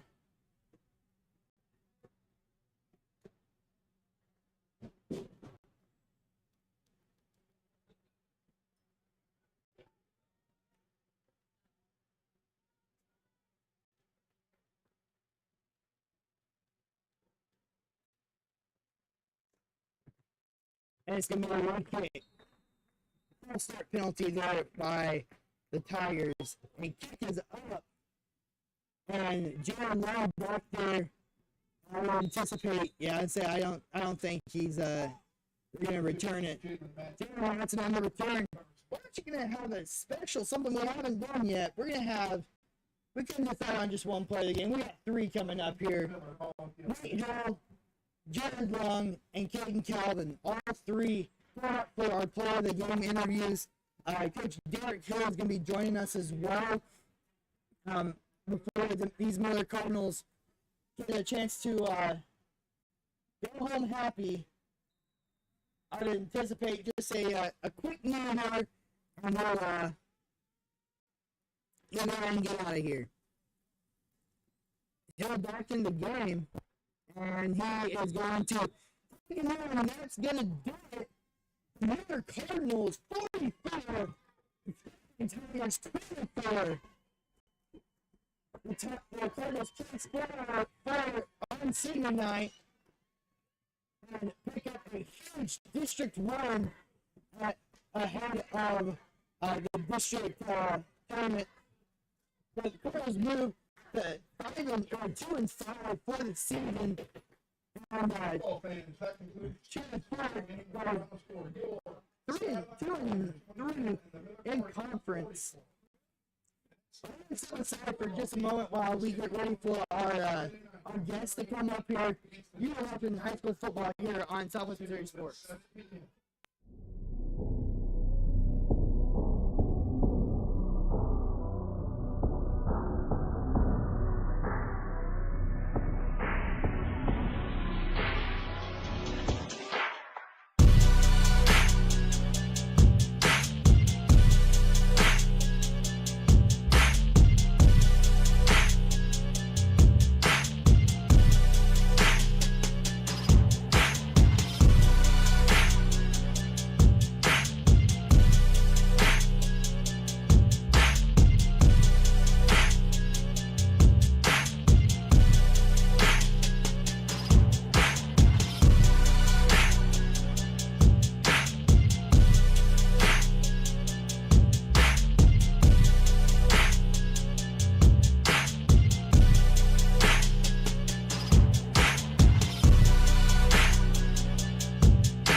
To Skyline High School, where we are getting ready.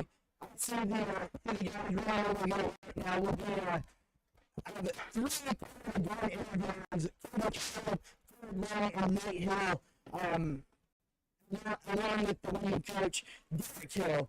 So we're, I see them come up now, so we'll just, before we have a full recap, we'll go ahead and get them first.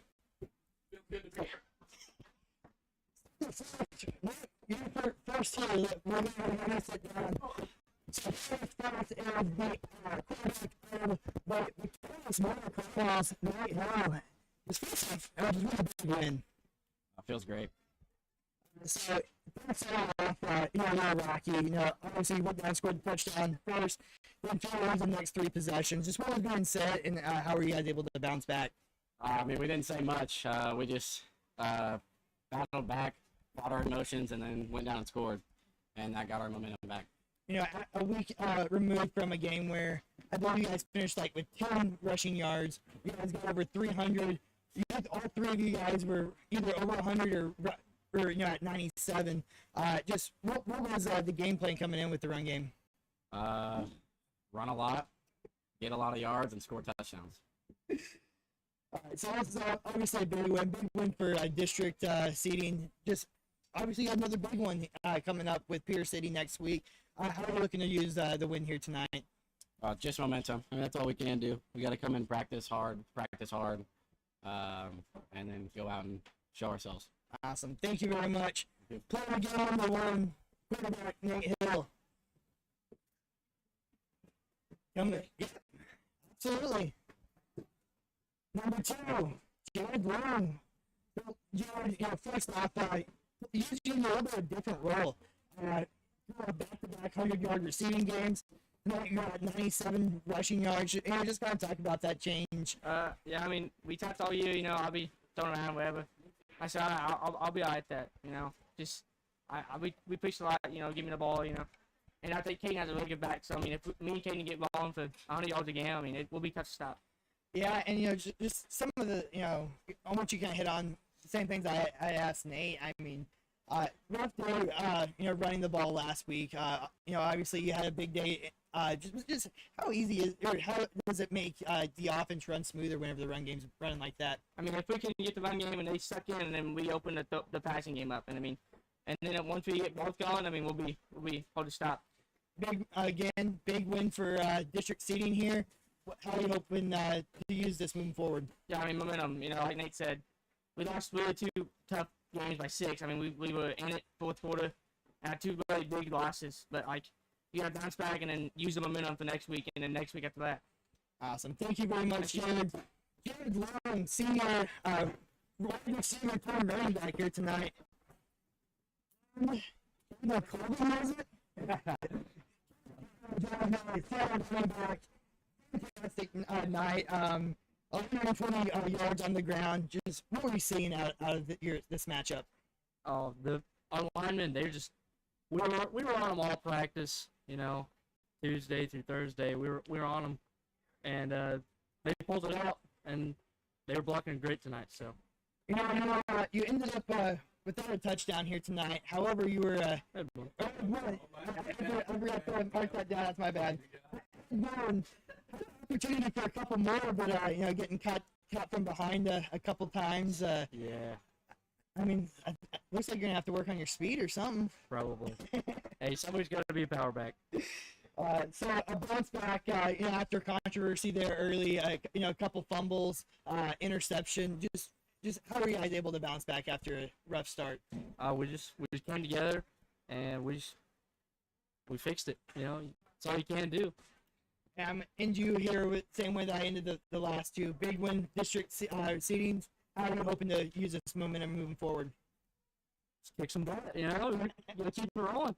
Absolutely. Kevin, thank you for joining us. Senior running back, one of our 3 player of the game's selection. Thank you. Thanks, Caden. And now for the main. Yeah, man. Coming in or for these, man.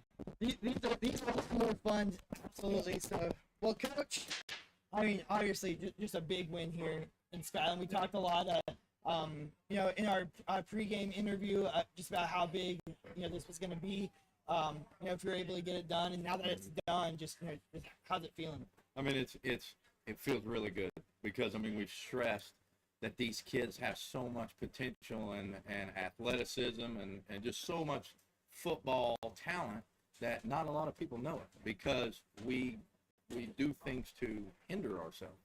And so it just feels really good that, we challenge them and they responded in a really, really good way. I'm real proud of them, man, because it's we put some pressure on them. And, when you're 1-5, there's always pressure, mostly in this seat, and you try to deflect it from the kids. But, we're like, no, there's a lot of pressure on us, all 36 of us, or 46 staff. And, man, they just ate it up and did a really good job. Real proud of them. So, it has to say a lot about, how your kids was bouncing back. I mean, personal fouls was a big story here in this one. Never seemed to get overly flustered. And was able to kind of stay even keel. With the exception of a couple instances, but just what does that say about your team? Being able to be past that. We hear a lot. Some kids made some mistakes early in the year, and we've never been able to get away from that. Even though how much we've played, we've corrected ourselves. A lot of people like to I guess say negative things about our kids and over some mistakes as 14, 15, 16-year-olds. Yeah. And and we've just stressed, do the right thing, play football, and then good things will happen. And to see this, it gets close, and and we're still working on it, but they did a really good job of taking care of just playing football. Whatever the noise is around you, just let it be, but play football, because we right now we were struggling, and you have to take care of this, and for this to have a clean game ourselves, but it got a little bit, but for them to hold their social dignity, or composure, the right word, and to overcome a lot of that and come out with a W, I'm really super proud of them. You made a couple changes. Obviously, we talked a lot about Jared, getting out, moving to the backfield. But one change I think is going to kind of go under the radar is at the kicking position. Yeah. Gerald went in, obviously with that opening kickoff, recovering that opening one, and nearly got another onside as well. And just kind of what went into some of these changes. And yeah, Gerald Mark, he did a really good job in JV, and each week he just keeps kicking it better and better. And we're like, okay, J-Rod just scores touchdowns. Do we really want to put him out to put the pressure to kick? And we're like, hey, this kid's kicking well in JV and in practice, so let's give him the opportunity. And dadgummit, if he don't come out and kick a sand wedge, up there, and we get it right out of the gate, it's unbelievable. But he did a really good job for being a freshman to come out there, and a lot of pressure, and I'm really proud of him. Absolutely big win here. Getting a little bit of momentum moving forward. Pierce City coming up next. Another big district game. Just what are you hoping to take from tonight moving forward? It's the momentum and the confidence that you can move the football in a couple different ways. And we made some adjustments to try to move the football a little better, and so it worked. But Skyline, to their credit, they did a really good job early to try to take some of those things away. But we were able to overcome it in some different avenues, some different sets, and for we just want to keep that momentum of all phases of football, and it makes people not know what's coming, and so it feels really, really good, and we just want to keep this thing going now. Absolutely, Coach. I know we got a long ride back. We're getting ready to wrap up here. We'll be right back here on Southwest Missouri Sports.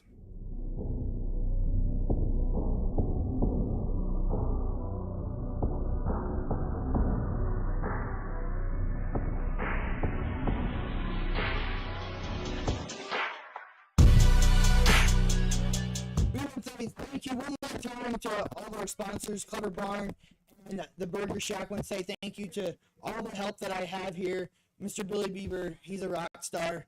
I appreciate him making the long trip out to Urbana for tonight's game. Sam Ferguson, and everybody here at Skyline that helped make this broadcast possible. Miller takes it here in Urbana as they defeat the Skyline Tigers 44-24. We'll be right back. We'll be back next week on the road again as we travel to Pierce City as we see these Miller Cardinals take on the Eagles in another big district game. But until then, thank you for tuning in to high school football here on Southwest Missouri Sports.